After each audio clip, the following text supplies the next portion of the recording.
Hey guys, tonight we begin with the surprisingly profound and quietly magnificent world of a northern Canadian moose, that towering ungulate who navigates life's challenges with spectacular clumsiness, yet somehow achieves genuine wisdom. While nature documentaries make them look majestic, the truth is being a moose involves countless awkward disasters, territorial negotiations with judgmental beavers, and the constant challenge of not walking into trees. So before you get comfortable, take a moment to like the video and subscribe, but only if you genuinely enjoy what I do here, and let me know in the comments where you're tuning in from and what time it is for you. It's always fascinating to see who's joining us from around the world. Now dim the lights, maybe turn on a fan for that soft background hum, and let's ease into tonight's journey together. You arrive in the world like a freight train with legs, all knees and confusion, tumbling into existence on a morning when the northern Canadian forest is just beginning to remember what warmth feels like. The spring air carries the scent of melting snow and cautious optimism, though you're too busy figuring out which way is up to appreciate the poetry of the moment. Your mother looks down at you with the expression of someone who ordered a pony online and received a small breathing building instead. There's love there, certainly, but also a kind of bewildered resignation, as if she's mentally calculating how much food this is going to require and wondering if she should have read the fine print on the whole reproduction thing. The first challenge of your existence is standing up, which turns out to be like asking a card table made of jello to support a boulder while someone shakes the whole arrangement vigorously. Your legs, and you appear to have more of them than strictly necessary, seem to have been designed by 4 different committees who never spoke to each other.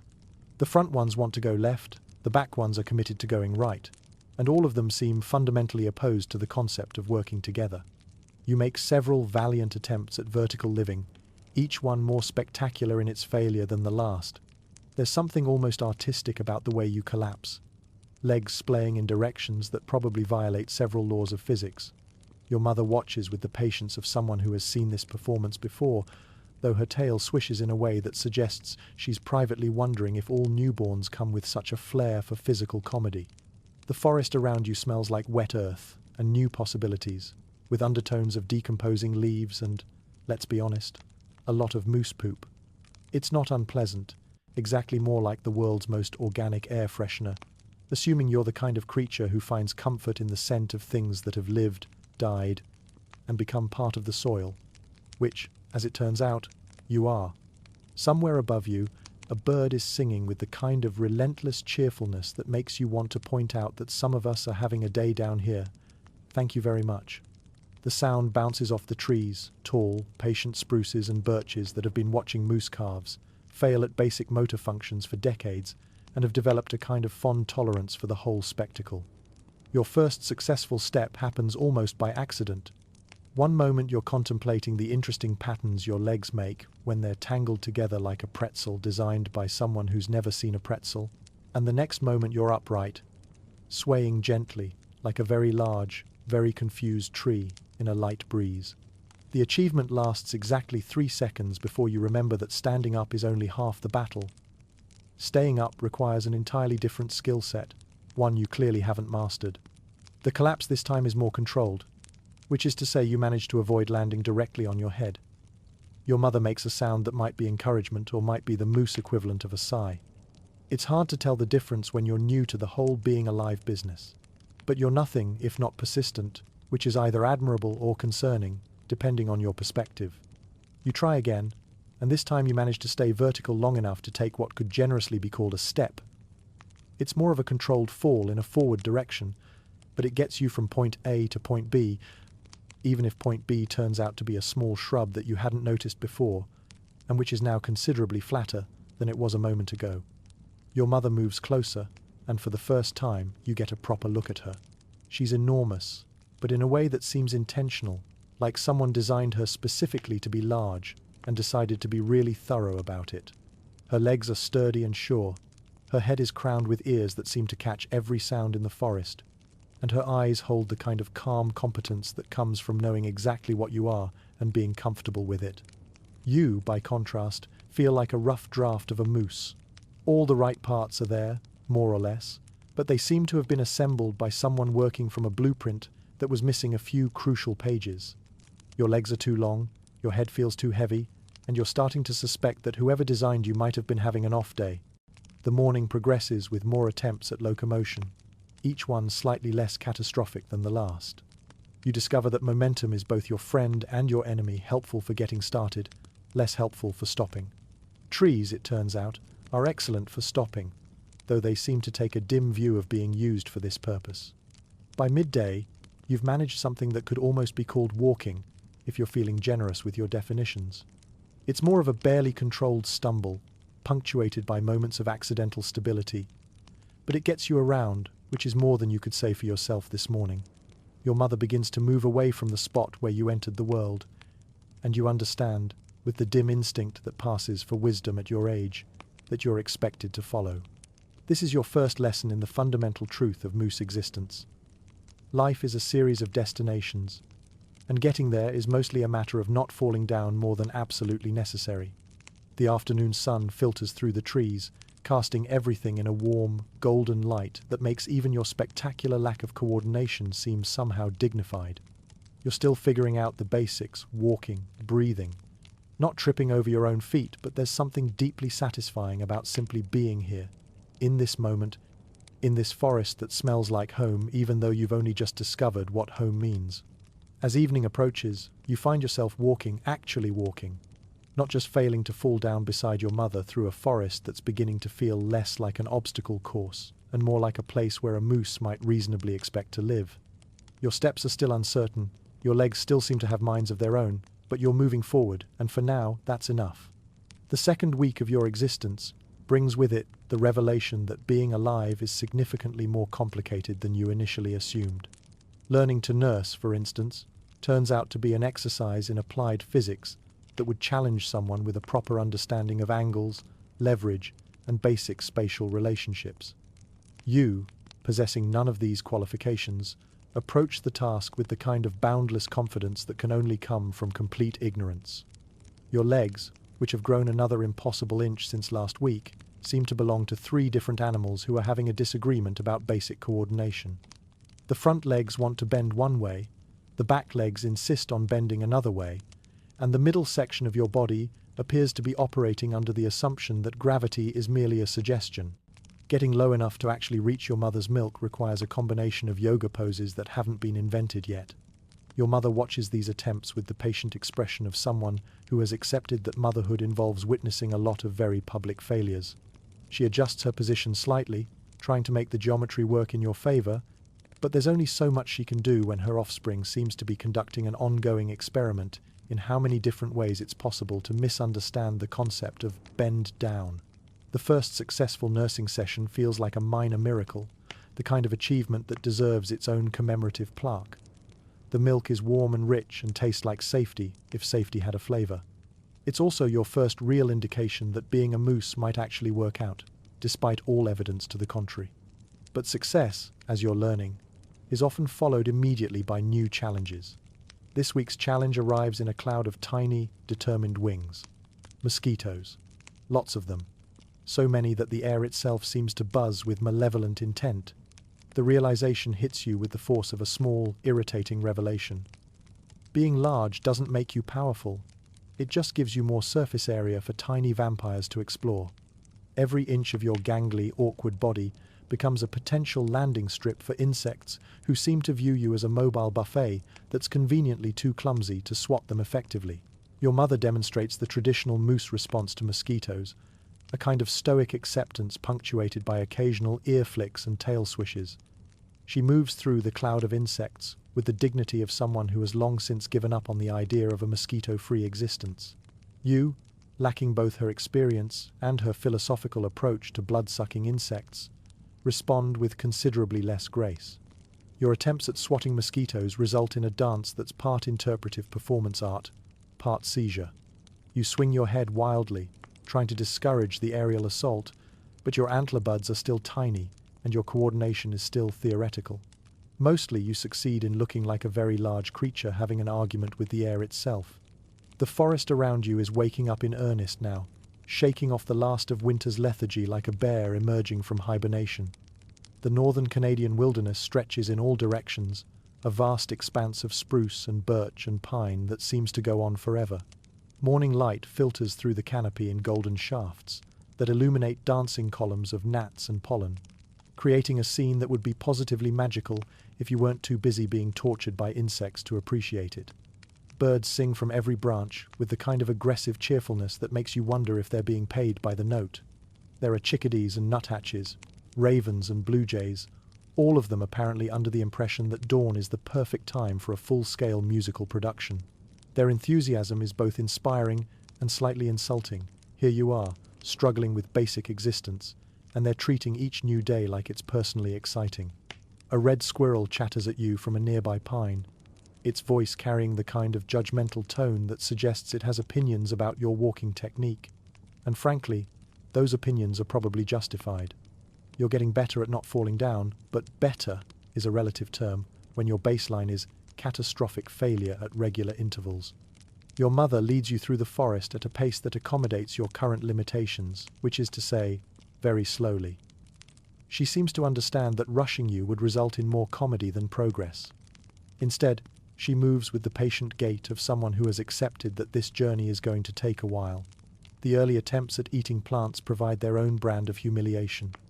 Your mother demonstrates the proper technique: locate vegetation, lower head, consume vegetation, repeat. It looks simple enough when she does it. When you try it, you look like a very large, very confused salad enthusiast who's not entirely sure what salad is supposed to accomplish.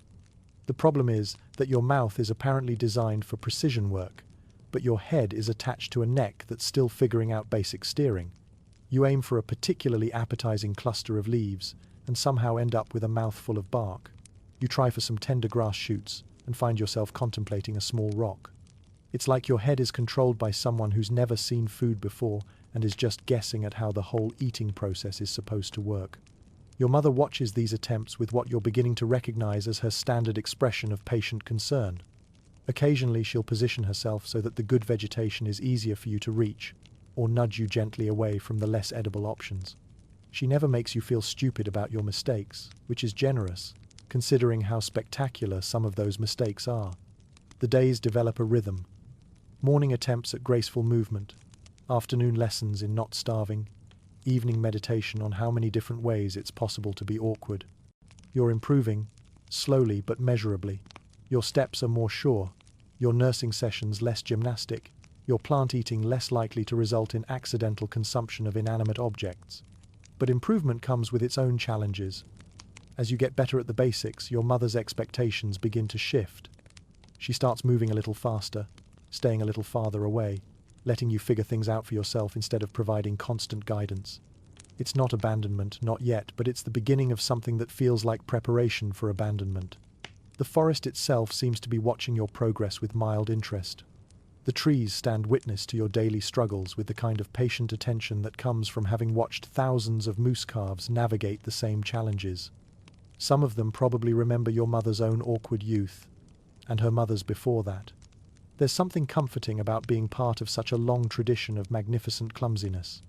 One morning, you wake up to find that you've grown again overnight. Your legs are longer, your head sits higher, and your perspective on the world has shifted by several crucial inches. The change is subtle but significant, like someone has adjusted the settings on your body without asking your permission. With the new height comes new challenges.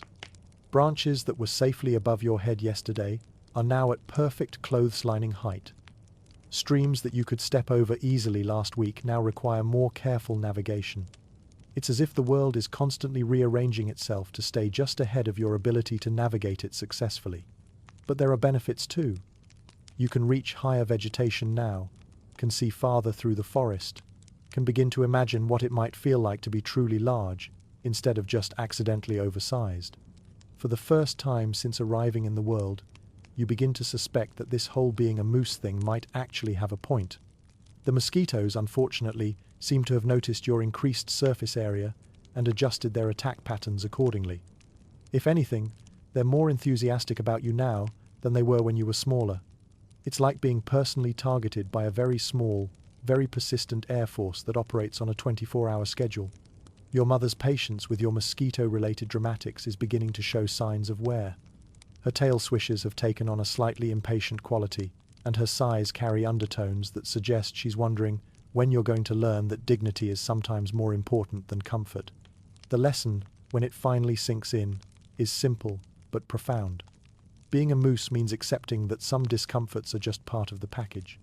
The mosquitoes aren't going away, the awkwardness isn't going to disappear overnight, and the forest isn't going to rearrange itself for your convenience. The trick is learning to carry yourself with grace, despite all of this, to find dignity in the midst of minor disasters. It's a lesson that will serve you well in the weeks to come, though you don't know that yet. For now, you're content to practice walking without falling down, eating without embarrassing yourself, and standing still without swaying like a tree in a high wind. These are modest goals, but they're yours, and that makes them worth pursuing. Your mother, in what can only be described as a triumph of optimism over experience, decides it's time to teach you the subtle art of moving quietly through the forest. This is roughly equivalent to teaching a marching band to perform stealth operations, but she approaches the task with the kind of determined patience that suggests she's either very brave or very foolish. The theory, as she demonstrates it, is elegantly simple. You place each foot carefully, testing the ground before committing your full weight. You move slowly, deliberately, pausing frequently to listen and observe. You become one with the forest, a silent shadow drifting between the trees like morning mist. The practice, when you attempt it, sounds like a construction site having an argument with a percussion section. Your feet, which have grown again this week, and now seem to be roughly the size of dinner plates, find every stick, every pile of leaves, every acoustically perfect patch of ground in the entire forest. Each step announces your presence with the subtle grace of a small avalanche. You try tiptoeing, which results in you looking like a very large ballet dancer who's forgotten the steps and is improvising badly. You try placing your feet more carefully, which somehow makes you even louder than before. You try moving very, very slowly, which gives every twig and leaf in the forest ample time to prepare for maximum noise production when you inevitably step on them. Your mother watches these attempts with the expression of someone who's beginning to suspect that stealth might not be your natural calling. Her own movements are a masterclass in quiet efficiency, each step placed with unconscious precision, her massive frame somehow managing to drift through the underbrush like she's made of shadows and good intentions. The forest itself seems to participate in making you look bad.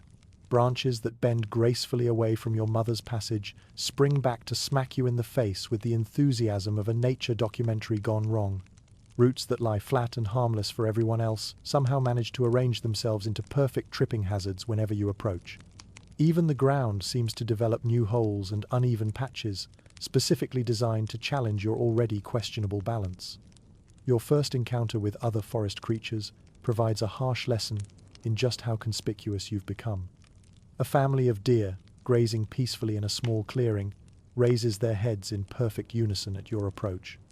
They stand frozen for a moment, ears forward, trying to process the sound of what appears to be a small earthquake with legs moving through their neighborhood. The look they give you is one of pure, undiluted bewilderment. It's the expression of creatures who thought they understood how forests worked, only to discover that occasionally they produce walking disasters that sound like someone dropping furniture down a flight of stairs. They watch you stumble into the clearing with the fascination of witnesses to a natural phenomenon that probably deserves its own documentary. You freeze too, partly from embarrassment and partly from a dim understanding that this is what you're supposed to do when encountering other animals. The problem is that freezing, for you, involves a complex negotiation between gravity, momentum, and legs that are still figuring out how to work together.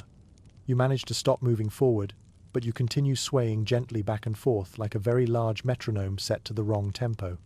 The deer continue staring. One of them tilts its head slightly, as if trying to get a better angle on whatever you're supposed to be. Another takes a tentative step backward, probably wondering if you're dangerous or just deeply confused. The silence stretches out, filled only by the sound of your breathing and the distant accusatory chatter of a squirrel who's apparently been following your progress through the forest and offering commentary. Eventually, the deer seem to reach a collective decision that you're more puzzling than threatening. They return to their grazing, though they keep glancing in your direction with the kind of wary attention usually reserved for weather phenomena that might turn dangerous without warning. Your mother, who has been watching this entire exchange with what you're beginning to recognize as her default expression of patient resignation, gives you a look that clearly says, well, that could have gone worse. She moves away from the clearing with her usual silent grace, and you follow with your usual symphony of snapping twigs and rustling leaves. But something interesting happens over the next few days. As you continue to practice this stealth thing badly, but with increasing enthusiasm, you begin to develop your first hint of adolescent attitude. If you can't be graceful, you decide, you might as well own being magnificently clumsy. If you're going to announce your presence to the entire forest, you might as well do it with style. This shift in perspective transforms your daily disasters from sources of embarrassment into something approaching performance art. When you trip over a fallen log, you do it with flair. When you walk into a low-hanging branch, you make it look intentional. When you send a family of grouse exploding into flight with your thunderous approach, you pause afterward as if you've just conducted a particularly successful piece of forest theatre. Your mother notices this change and seems cautiously optimistic about it. There's something to be said for a moose who's comfortable with his own limitations, even if those limitations include sounding like a small construction project whenever he moves. The trees, you're learning, occupy a complex position in your life. On the positive side, they provide shade on hot days, shelter from rain, and an endless supply of edible vegetation at various heights. They're like nature's own grocery stores, if grocery stores were also apartment buildings and weather protection systems. On the negative side, they seem to have been designed by someone with a personal grudge against moose. Every forest path is equipped with branches at exactly the right height to clothesline any one of your particular dimensions. Low-hanging limbs lurk like wooden conspirators, waiting for you to build up a good head of steam before introducing themselves to your face. You begin to develop a kind of spatial awareness that's part navigation skill, part combat technique. You learn to duck preemptively, to weave between obstacles that haven't revealed themselves yet, to approach every stand of trees like you're entering a maze designed by someone who doesn't like you very much. But you also begin to understand that the trees aren't actually trying to hurt you, they're just being trees, doing what trees do, which is standing around being tall and occasionally dropping things. The fact that you're exactly the wrong size to coexist with them comfortably isn't personal. It's just one of those cosmic jokes that makes life interesting. Your relationship with the forest becomes more nuanced as the weeks pass. You're still loud, still clumsy, still prone to announcing your presence to every creature within a half-mile radius. But you're also beginning to belong here in a way that transcends grace or stealth. You're part of the ecosystem now, a regular character in the daily drama of forest life. The other animals are getting used to you. The deer still look up when you approach, but with recognition now rather than alarm. The squirrels have apparently designated you as a source of reliable entertainment. Even the ravens seem to have developed opinions about your progress, offering what sounds like commentary from their perches high in the canopy. You're not quiet, and you're not graceful, but you're consistent. Every morning you practice your stealth techniques with the same enthusiastic incompetence. Every afternoon you navigate the forest obstacles with the same determined clumsiness. Every evening you settle down for the night with the same satisfied exhaustion that comes from a day spent being authentically yourself. Your mother begins to spend more time at a distance, watching your attempts at independence with the careful attention of someone who's trying to decide when to let go completely. She still intervenes when you're about to do something genuinely dangerous, but she's letting you make more of your own mistakes, figure out more of your own solutions. This gradual loosening of supervision feels both terrifying and exhilarating. You're not ready to be on your own that much is clear from your daily catalogue of minor disasters, but you're beginning to imagine what it might feel like to navigate the world without constant guidance. The forest stretches around you in all directions, vast and patient and full of possibilities. Somewhere out there are other moose living their own lives, making their own mistakes, finding their own ways through the maze of trees and seasons and growing up. Someday, you'll be part of that larger community. For now, you're content to practice walking without falling down and moving through the forest like you have every right to be there, even if you haven't quite figured out how to do it quietly. The hints start subtly, as hints often do. Your mother begins wandering a little farther from where you're resting. She grazes with a kind of distracted attention, as if part of her mind is already somewhere else. When you call to her, she responds, but with a slight delay that suggests she's thinking about something more important than your immediate location. At first, you interpret this as simply more of her gradual program, of letting you figure things out for yourself. She's been doing this for weeks now, standing back while you practice walking, letting you choose which plants to eat, allowing you to make your own navigational decisions, and then quietly steering you away from genuine disasters. It's been a comfortable arrangement, this guided independence, like learning to swim in a pool with invisible safety nets. But the hints become less subtle as the days pass. She begins moving away while you're still nursing, gently but firmly indicating that breakfast is over whether you think you're finished or not. She chooses sleeping spots that accommodate one moose comfortably and two moose awkwardly. Most tellingly, she starts having conversations with the forest that don't include you long, contemplative moments where she stares into the distance as if she's making mental lists and checking them twice. The morning it happens, you wake up the way you always do. Slowly, with the gradual realization that being awake requires more effort than you'd prefer to invest. The sun is filtering through the trees in that particular way that suggests the day is going to be warm and pleasant, the kind of morning that makes you grateful to be alive, even when being alive is more complicated than you'd like it to be.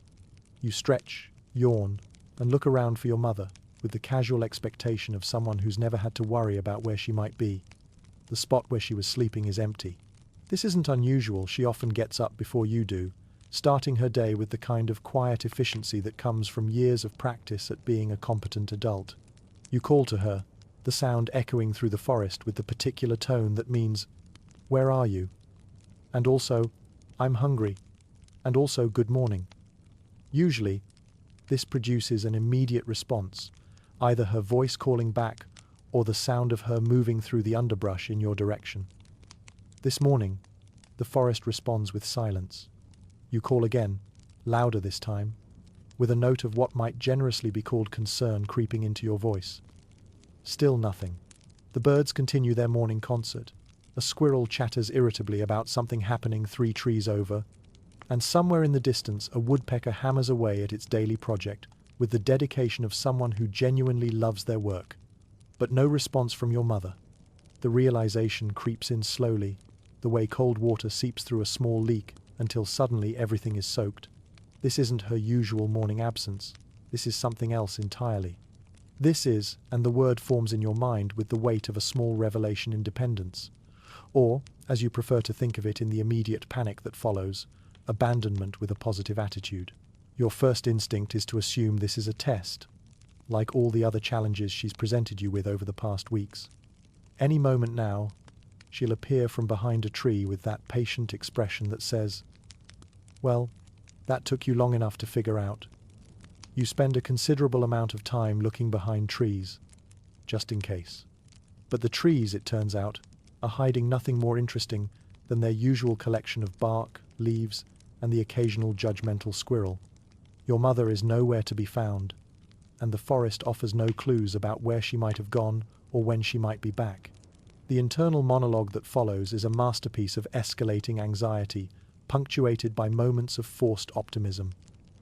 Well, you tell yourself with the kind of determined cheer that doesn't fool anyone, this is either independence or a very elaborate game of hide and seek. The problem with this theory is that hide and seek usually involves some indication that seeking is expected. The forest seems to be operating under different rules. You spend the morning calling and searching, your voice growing hoarse and your movements becoming increasingly frantic. Every shadow could be her. Every distant sound might be her approach. But as the hours pass, the truth becomes unavoidable. You are, for the first time in your brief existence, entirely on your own. The panic, when it finally hits full force, is comprehensive and theatrical. You pace in circles, which would be more impressive if your pacing didn't involve tripping over every root and rock in the immediate vicinity. You call out with increasing desperation, your voice cracking in ways that would be embarrassing if there were anyone around to be embarrassed in front of. But gradually, as the day wears on, a different feeling begins to emerge. Underneath the panic and the loneliness, there's something that might almost be excitement. For the first time ever, every decision is yours to make. Where to go, what to eat, how fast to walk, when to rest, all of it is entirely up to you. The responsibility is terrifying and exhilarating in equal measure. Your first solo decision is where to spend the night, and it turns out to be more complicated than you anticipated. When you were smaller, Any spot that accommodated your mother would work for you too. Now, at your current size, the world seems to be experiencing a shortage of moose-appropriate sleeping accommodations. You try several locations, each with its own unique drawbacks. The first spot looks perfect until you discover that lying down involves a complex negotiation between your legs, the ground, and a small but determined sapling that seems to have claimed squatters' rights to the exact spot where your shoulder wants to be. The second location is more spacious but apparently serves as a highway for nocturnal creatures who have strong opinions about sharing their commute with a large, anxious moose. You spend the first hour of your attempted rest listening to what sounds like a parade of small animals expressing their displeasure at your presence. The third spot, which you choose mostly out of exhaustion, turns out to be perfect in all respects except for being located directly beneath a pine tree that's apparently home to an insomniac owl with a tendency toward lengthy philosophical discussions with itself. But eventually, despite the less than ideal accommodations, you do sleep. And when you wake up the next morning still alone, but somehow less panicked about it, you realize something important. You made it through your first night of independence without dying, being eaten, or falling into anything too dangerous. It's a small victory, but it's yours. The day develops its own rhythm as you learn to navigate solitude. Without your mother's guidance, you move more slowly, making your own decisions about direction and destination. You discover that you actually know more about being a moose than you thought you did. The lessons she taught you over the past weeks have apparently taken root in ways you hadn't noticed. You know which plants are edible and which ones to avoid. You can read the forest well enough to find water, shelter, and safe places to rest. You can navigate between the trees without causing too much destruction. And you can sense when other animals are nearby, even if you can't move quietly enough to avoid announcing your own presence. Most importantly, you discover that being alone doesn't necessarily mean being lonely. The forest is full of life, and even if most of that life treats you with cautious curiosity rather than warm friendship, you're still part of something larger than yourself.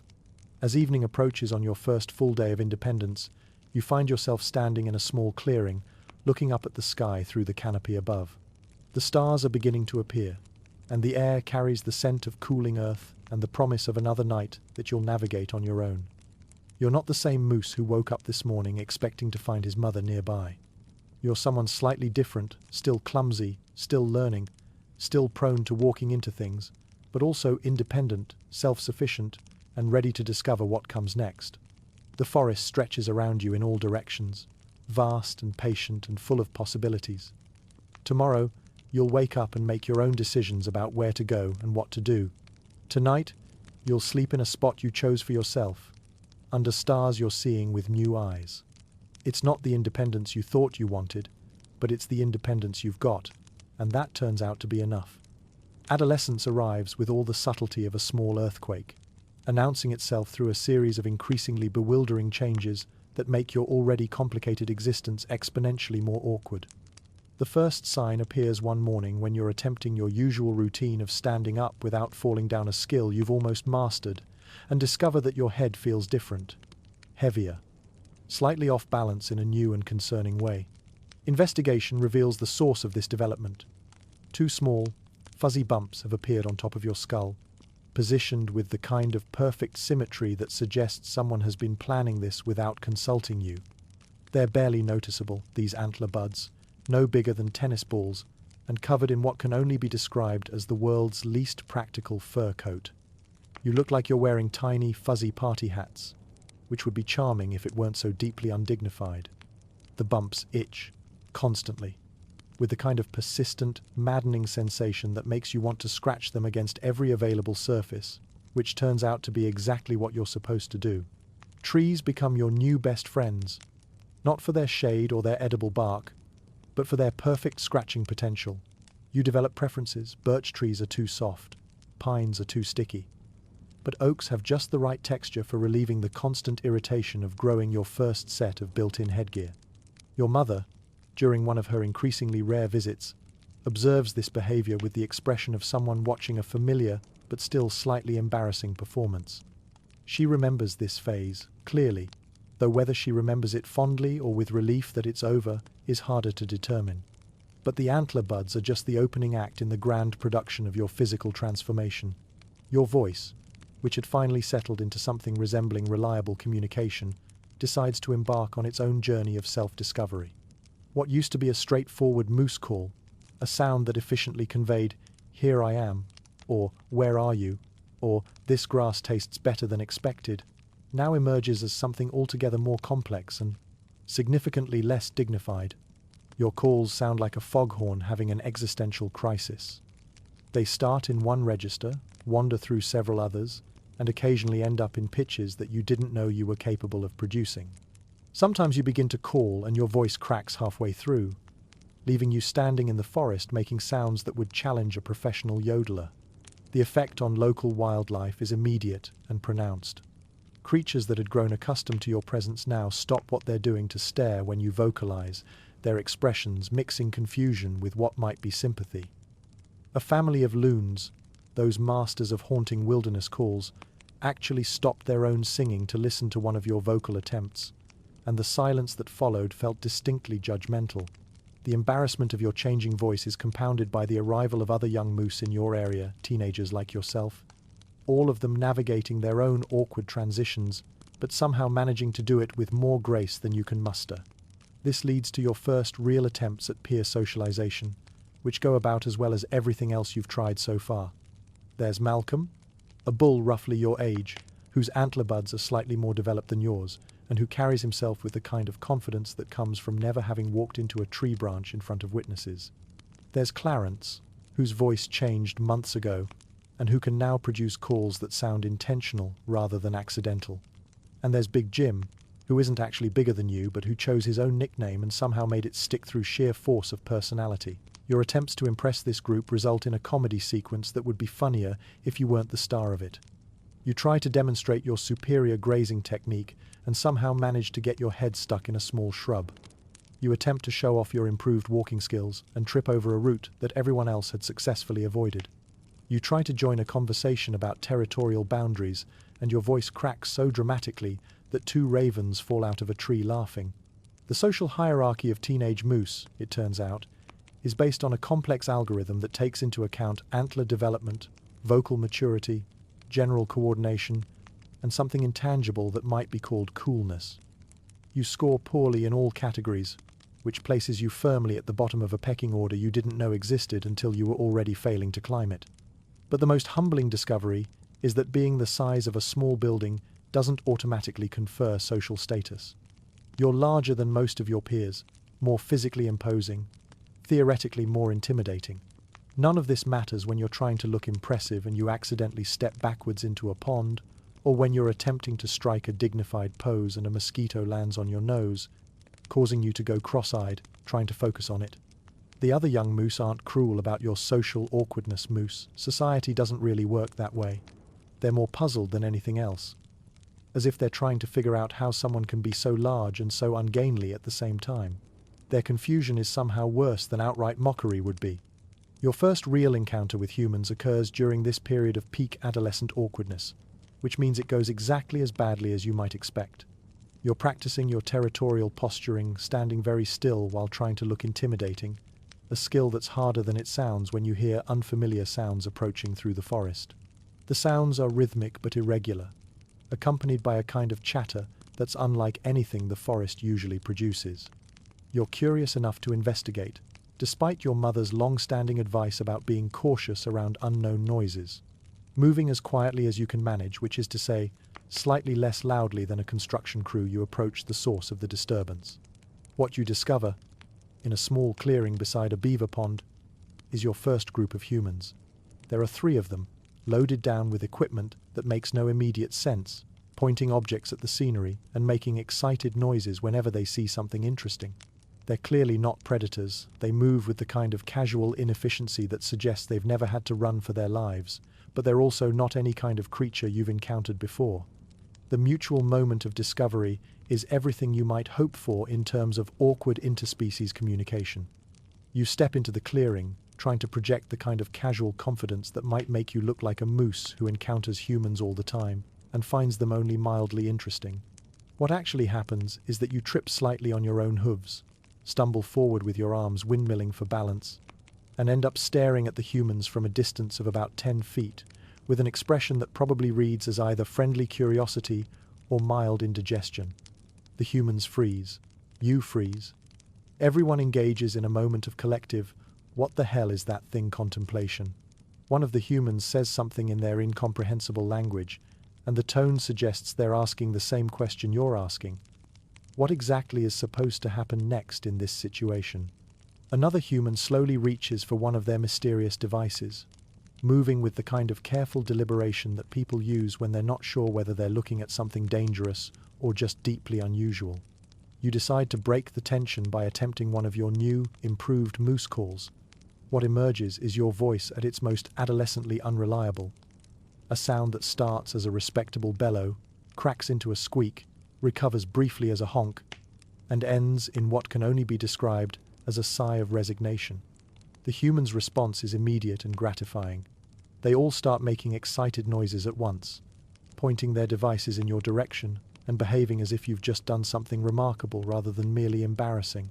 One of them keeps repeating a word that sounds like magnificent, which seems overly generous given your recent performance, but you're not in a position to argue with free compliments. The encounter ends when one of the humans takes a step forward and you, startled by the movement, take several steps backward, trip over a log you'd forgotten was behind you, and disappear into the underbrush with all the dignity of a freight train derailing in slow motion. You can hear the humans talking excitedly as you retreat, their voices carrying the kind of enthusiasm usually reserved for unexpected discoveries. Later, when you've recovered your composure and most of your dignity, you reflect on the encounter with mixed feelings. On one hand, they seem genuinely impressed by your presence, which is more positive attention than you've received from your peer group. On the other hand, you suspect they were more impressed by the general concept of moose than by your particular implementation of mooseness. The experience leaves you with a new understanding of your place in the broader ecosystem. You're not just a member of the forest community, you're also a kind of ambassador to the outside world, a representative of your species who occasionally gets the opportunity to make first impressions on behalf of all moose everywhere. It's a responsibility you take seriously, even if your execution needs work. As autumn approaches, bringing with it the promise of new challenges and the continued development of your increasingly complex antlers, you find yourself looking forward to whatever comes next with a mixture of excitement and dread. You're still awkward, still prone to spectacular failures of coordination, still learning how to navigate a world that seems designed for creatures either much smaller or much more graceful than yourself. But you're also beginning to suspect that awkwardness might not be a temporary condition, it might just be part of who you are. And if that's the case, you might as well learn to be magnificently awkward rather than apologetically awkward. It's not the kind of teenage revelation that gets written about in inspirational books, but it's yours, and that makes it worth something. The forest around you continues its eternal cycle of growth and change, indifferent to your personal struggles with adolescence but somehow supportive in its indifference. The trees have seen countless young moose navigate this same transition, and they'll see countless more after you've figured out how to be a proper adult. There's something comforting about being part of such a long tradition, even if your particular contribution to that tradition involves more comedy than most. You wake up one morning to discover that your head has been fundamentally redesigned overnight.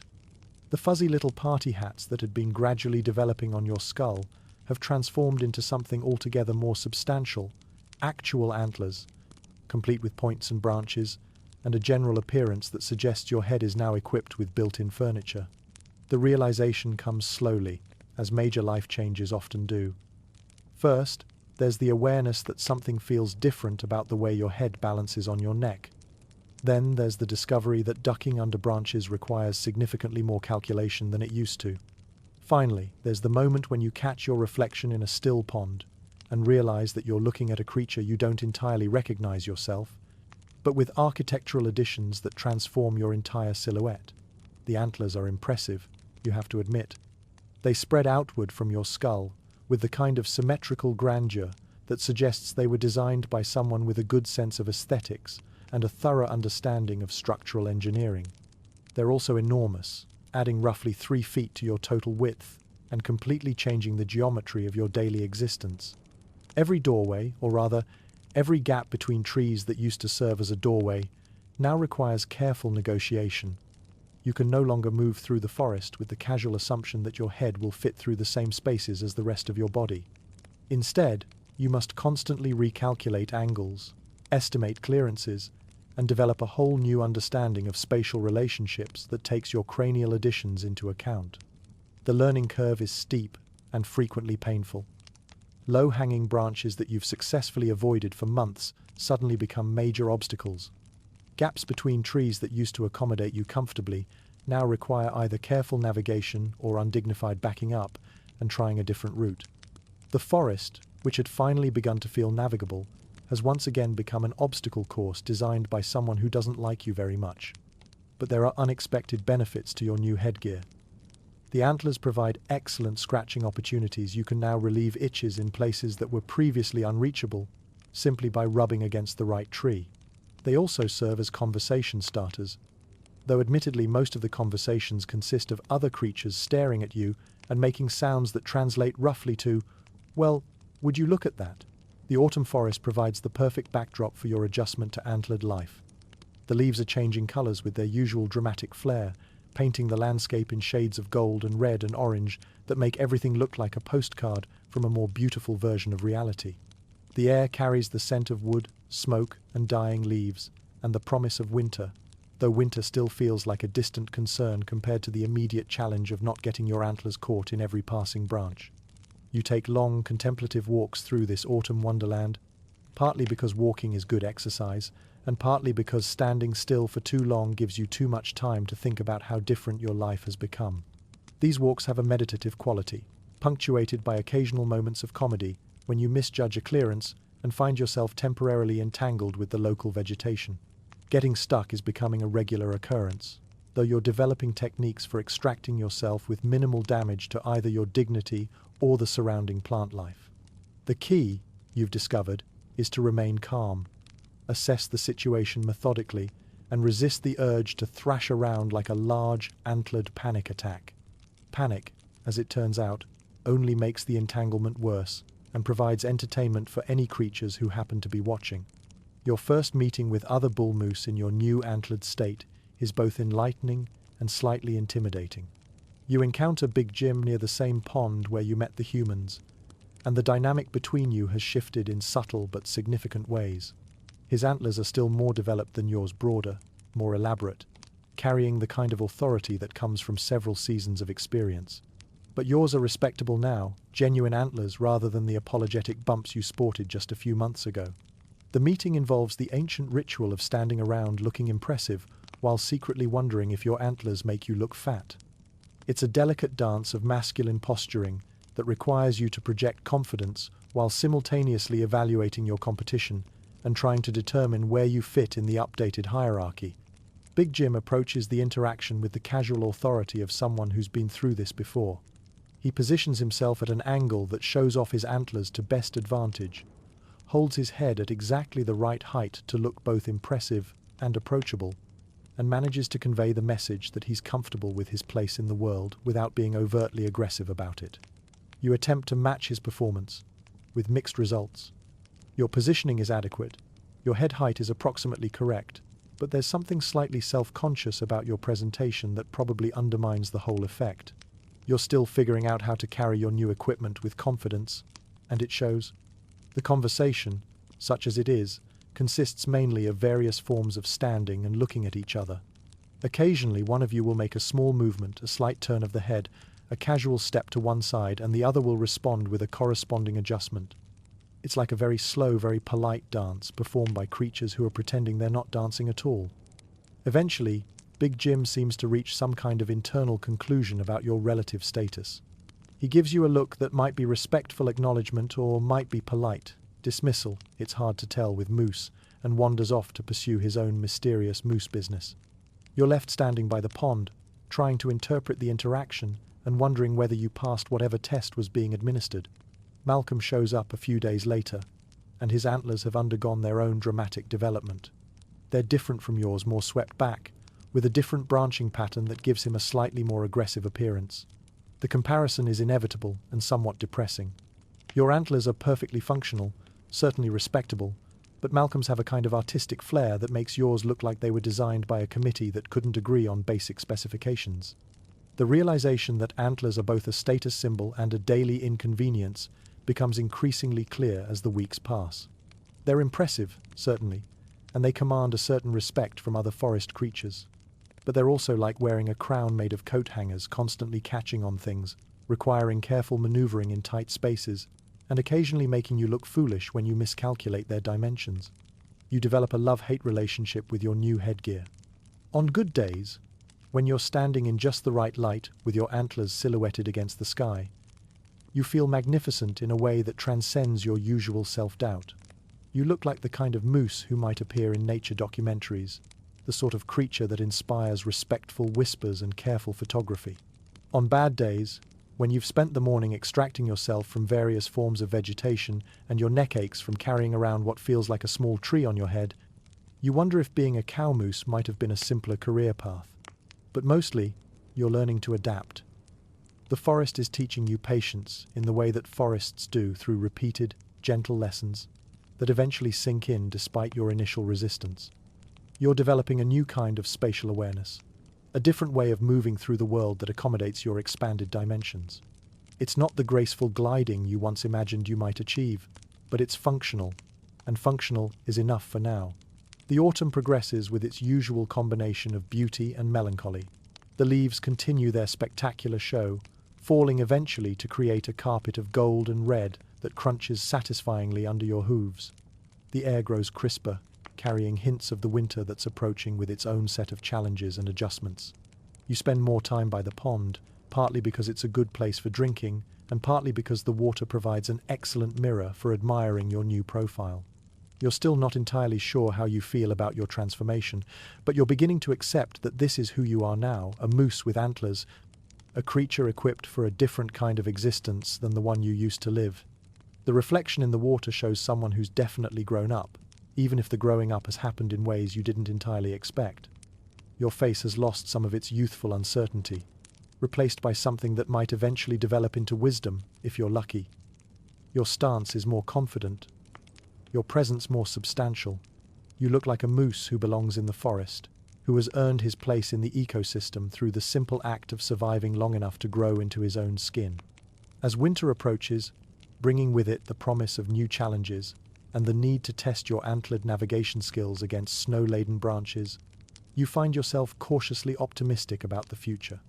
You're still learning, still making mistakes, still occasionally getting stuck in inconvenient places, but you're also adapting, growing, becoming the kind of creature who can handle whatever the forest decides to throw at him next. The antlers are part of you now, as much a defining characteristic as your awkward gait or your tendency to walk into things. They're not just decoration, they're equipment, tools for a life you're still learning how to live.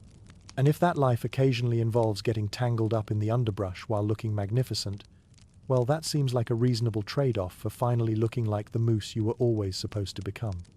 The concept of territory, you discover, is more complex than simply finding a nice spot and deciding it's yours.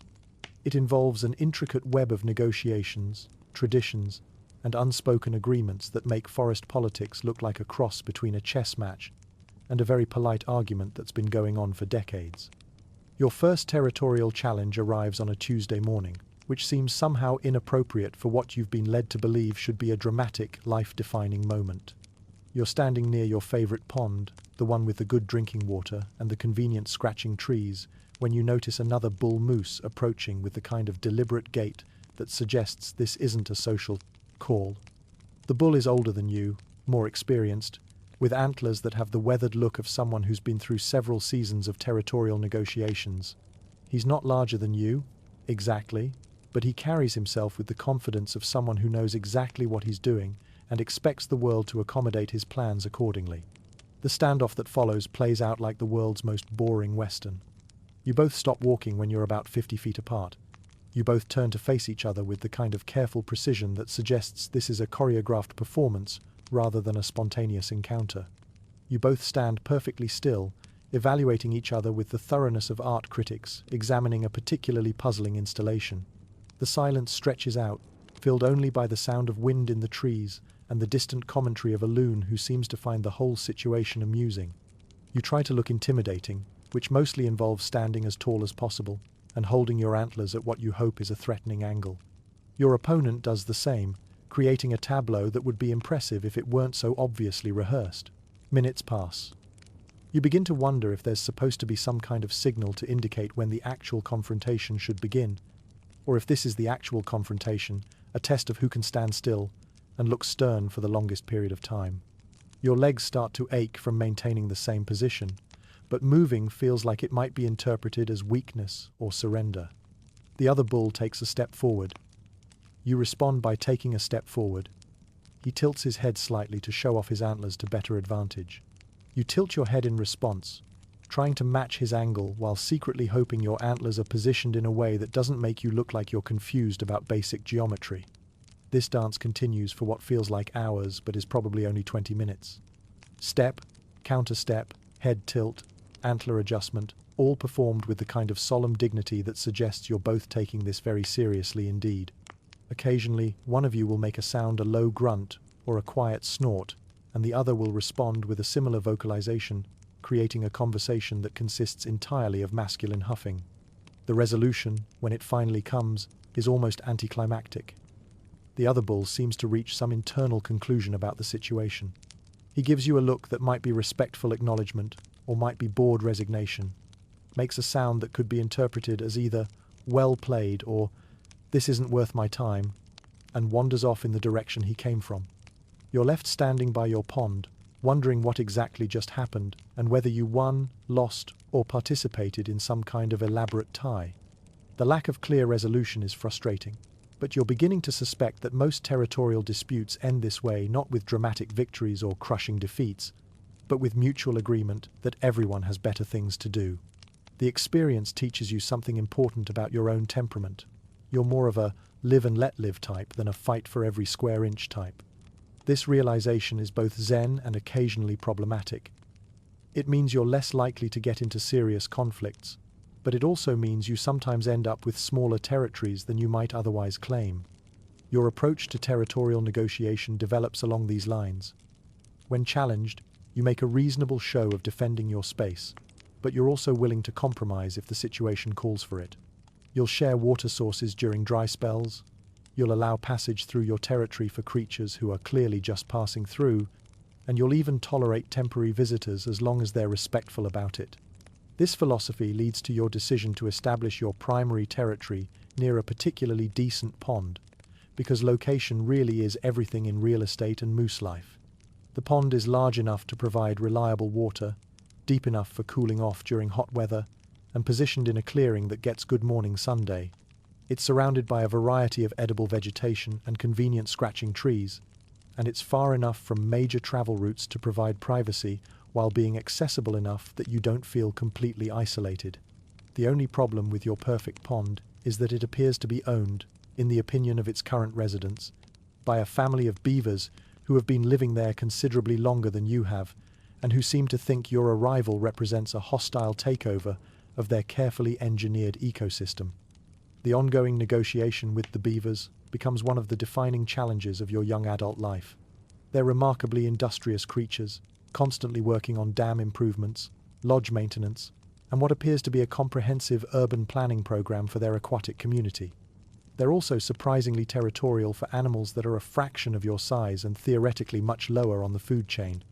The beaver's primary objection to your presence seems to be that you drink a lot of water, a reasonable complaint, given that you do indeed drink a lot of water and that your drinking habits lower the water level in ways that interfere with their architectural projects. They also seem concerned that your regular visits to the pond for cooling off and general pond-related activities disturb the carefully maintained ecosystem they've worked so hard to create. Your attempts to negotiate a peaceful coexistence involve a lot of standing at the edge of the pond, looking as non-threatening as possible while they swim around, making sounds that clearly express their displeasure. Occasionally, one of them will swim directly toward you with the kind of determined approach that suggests they're planning to register a formal complaint, but they always stop just short of actually confronting a creature who outweighs them by approximately 900 pounds. Eventually, you work out an unofficial détente based on mutual respect and careful scheduling. You visit the pond during certain hours when the beavers are less active, They tolerate your presence as long as you're respectful about their construction projects, and everyone pretends that this arrangement was planned rather than stumbled into through a series of awkward encounters. The compromise isn't perfect. You sometimes have to wait your turn for pond access, and they sometimes have to adjust their building schedule to accommodate your presence, but it works better than the alternative, which would presumably involve either finding a new pond or engaging in some kind of interspecies conflict that nobody really wants. Your territorial boundaries gradually establish themselves through a combination of deliberate marking, casual wandering, and the organic process of other creatures learning where you tend to be and adjusting their own movements accordingly. You develop regular routes through your territory, favorite spots for different activities, and a general sense of where your influence extends and where it gives way to other creatures' domains. The territory isn't large by moose standards, but it's well chosen and efficiently organized. You have access to water, food, shelter, and privacy, along with good sightlines for spotting potential problems before they become actual problems. It's the kind of setup that allows you to live comfortably without having to defend vast expanses of forest that you don't really need anyway. Other forest creatures seem to approve of your territorial management style. The deer continue to graze in areas where your territory overlaps with their preferred habitat, apparently comfortable with your non-aggressive approach to boundary enforcement. Small creatures like squirrels and chipmunks carry on their daily business without seeming particularly concerned about your presence, which you choose to interpret as a vote of confidence in your leadership abilities. Even the occasional visits from other moose become more routine and less confrontational as your reputation as a reasonable neighbor spreads through whatever communication networks exist in the forest community. You still engage in the ritual posturing when challenged, but the challenges themselves become less frequent and less intense as it becomes clear that you're more interested in peaceful coexistence than territorial expansion. The whole experience teaches you that being an adult involves a lot more negotiation than you expected and considerably less drama than you feared. Most problems, it turns out, can be solved through patient discussion, reasonable compromise, and the occasional willingness to share resources when sharing makes sense for everyone involved. As autumn deepens and your first year of territorial responsibility draws to a close, you find yourself surprisingly satisfied with how things have worked out. Your pond remains your pond, even if you share it with beavers who probably still think you're an interloper. Your territory provides everything you need for a comfortable life, even if it's smaller than you might have claimed if you were more aggressive about boundary disputes. Most importantly, you've learned that being a good neighbor is often more valuable than being a powerful one. The forest is big enough for everyone, if everyone is willing to be reasonable about their needs and respectful of others' requirements. It's not the kind of wisdom that gets carved into inspirational plaques, but it's the kind that makes daily life more pleasant for everyone involved. The autumn rutting season arrives like an awkward party invitation that you're not entirely sure you want to accept but know you probably should, out of politeness if nothing else. There's something in the air, a combination of changing leaves, cooling temperatures, and biological imperative that makes every adult moose in the forest suddenly very interested in socializing with the opposite sex. For you, this represents a completely new category of challenge. You've mastered basic survival, figured out territorial negotiations, and learned to navigate the forest without destroying too much of it in the process. But romance? Romance is uncharted territory, and your previous experience with social interactions suggests you're about as naturally charming as a construction accident. The season begins with your voice changing again, which seems unnecessarily cruel given that you'd just gotten used to its previous configuration. The traditional moose mating call, which you've heard other bulls produce with impressive authority, emerges from your throat, sounding like a broken tuba falling down a flight of stairs. It starts promisingly enough, with a deep, resonant tone that might actually be intimidating, but then it wavers, squeaks, and occasionally ends in what can only be described as a defeated wheeze. Practice doesn't seem to help. If anything, conscious effort makes your calls worse, adding an element of self-consciousness that somehow translates into even more spectacular vocal failures. You spend hours by your pond, attempting to perfect your technique, while hoping no other creatures are within hearing distance to witness your struggles with basic moose communication. The first cow moose you encounter during this season of romantic possibility is grazing peacefully in a meadow about half a mile from your territory. She's elegant in the way that female moose manage to be large and powerful but somehow graceful, moving through the landscape like she's choreographed her daily routine and knows all the steps by heart. Your approach to this encounter is carefully planned. You've observed other bulls from a distance, noting their techniques and trying to develop a strategy that plays to your strengths while minimizing your obvious weaknesses. The plan involves approaching slowly and deliberately, demonstrating your impressive antlers from the best possible angle, and then producing a mating call that conveys both confidence and availability. The execution of this plan goes about as well as most of your carefully laid plans do. Your slow, deliberate approach is undermined by the fact that you're walking across terrain that includes several hidden obstacles designed to make you look clumsy. Your impressive antler display is compromised by the need to duck under a low branch just as you're trying to strike your most magnificent pose, and your confident mating call emerges as the kind of sound that makes nearby birds stop singing out of what might be respect or might be second-hand embarrassment. The cow moose looks up from her, grazing with an expression that's difficult to read, but probably doesn't translate to "swept off my feet by this impressive display of masculine charm." She watches your approach, with the polite attention of someone who's trying to figure out whether you're attempting courtship or having some kind of medical emergency. You try to recover by moving into what you hope is an attractive standing position, head high, antlers positioned to catch the afternoon light, body language suggesting confidence without aggression. Unfortunately, the spot you choose for this display turns out to be directly next to a small anthill, and the ants have opinions about large ungulates who stand on their carefully constructed real estate. The resulting dance, as you try to maintain your dignified pose while simultaneously dealing with several dozen ants who are expressing their displeasure in the most direct way possible, probably doesn't enhance your romantic appeal. The cow moose continues watching with what might be fascination, or might be the kind of morbid curiosity that makes people slow down to look at traffic accidents. Eventually, you manage to extricate yourself from the ant situation and relocate to a less populated area for your continued courtship attempts. The cow moose, to her credit, doesn't wander off during this process, though whether this represents genuine interest or simple politeness is unclear. Your second approach is more successful, at least in the sense that it doesn't involve insects. You manage to position yourself at what you judge to be an appropriate distance, close enough to demonstrate your availability, far enough away to avoid seeming pushy, and attempt another mating call. This one starts better than your previous efforts, maintaining a consistent tone for almost 3 full seconds before deteriorating into a series of sounds that might charitably be described as creative variations on the traditional theme. The cow moose responds with a call of her own, which is both encouraging and deeply humbling. Her voice is clear, confident, and melodious in the way that makes you realize just how much work your own vocal technique needs. It's like listening to a professional singer immediately after attempting karaoke while drunk. But she did respond, which suggests at least minimal interest in continuing this interaction. Encouraged by this development, you begin the complex dance of moose courtship, which involves a lot of careful positioning, strategic grazing, and attempts to look attractive while engaging in routine activities like drinking water and not falling down. The courtship progresses over several days, with you following her around her territory while trying to look mysterious and failing comprehensively.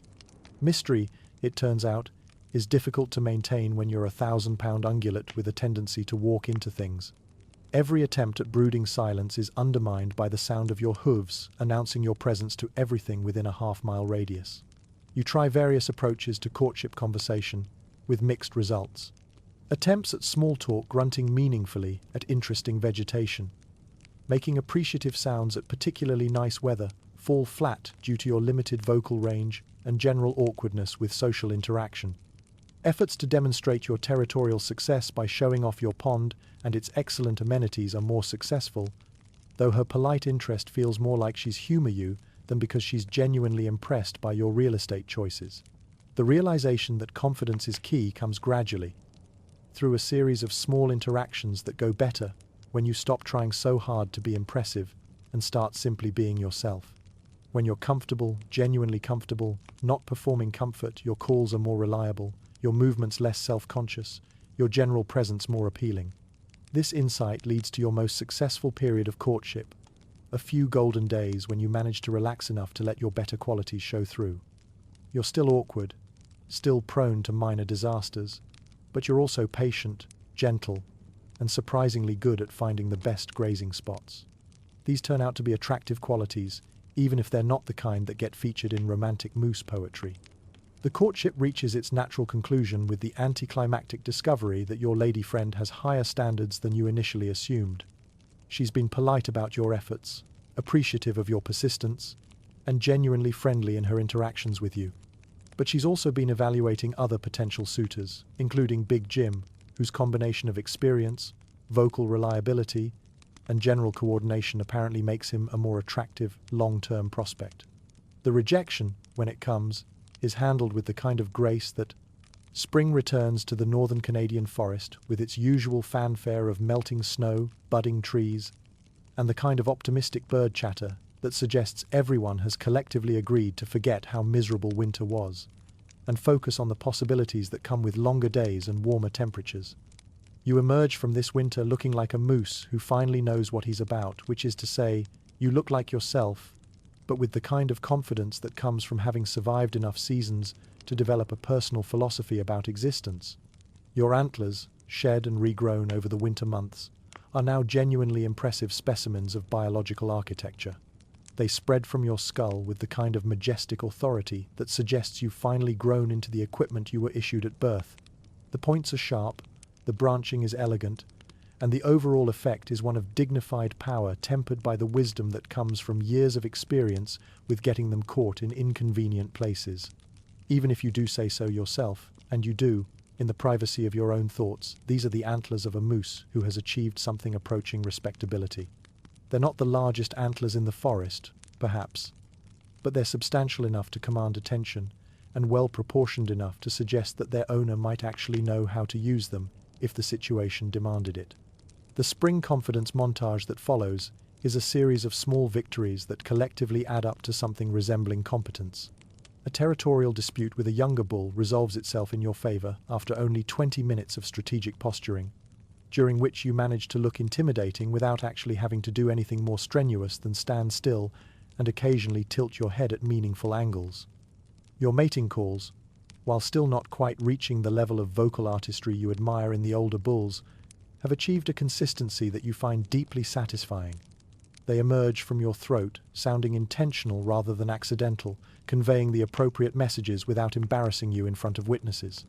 You've learned to work within your vocal limitations, developing a style that's less operatic than some but more reliable than your previous efforts.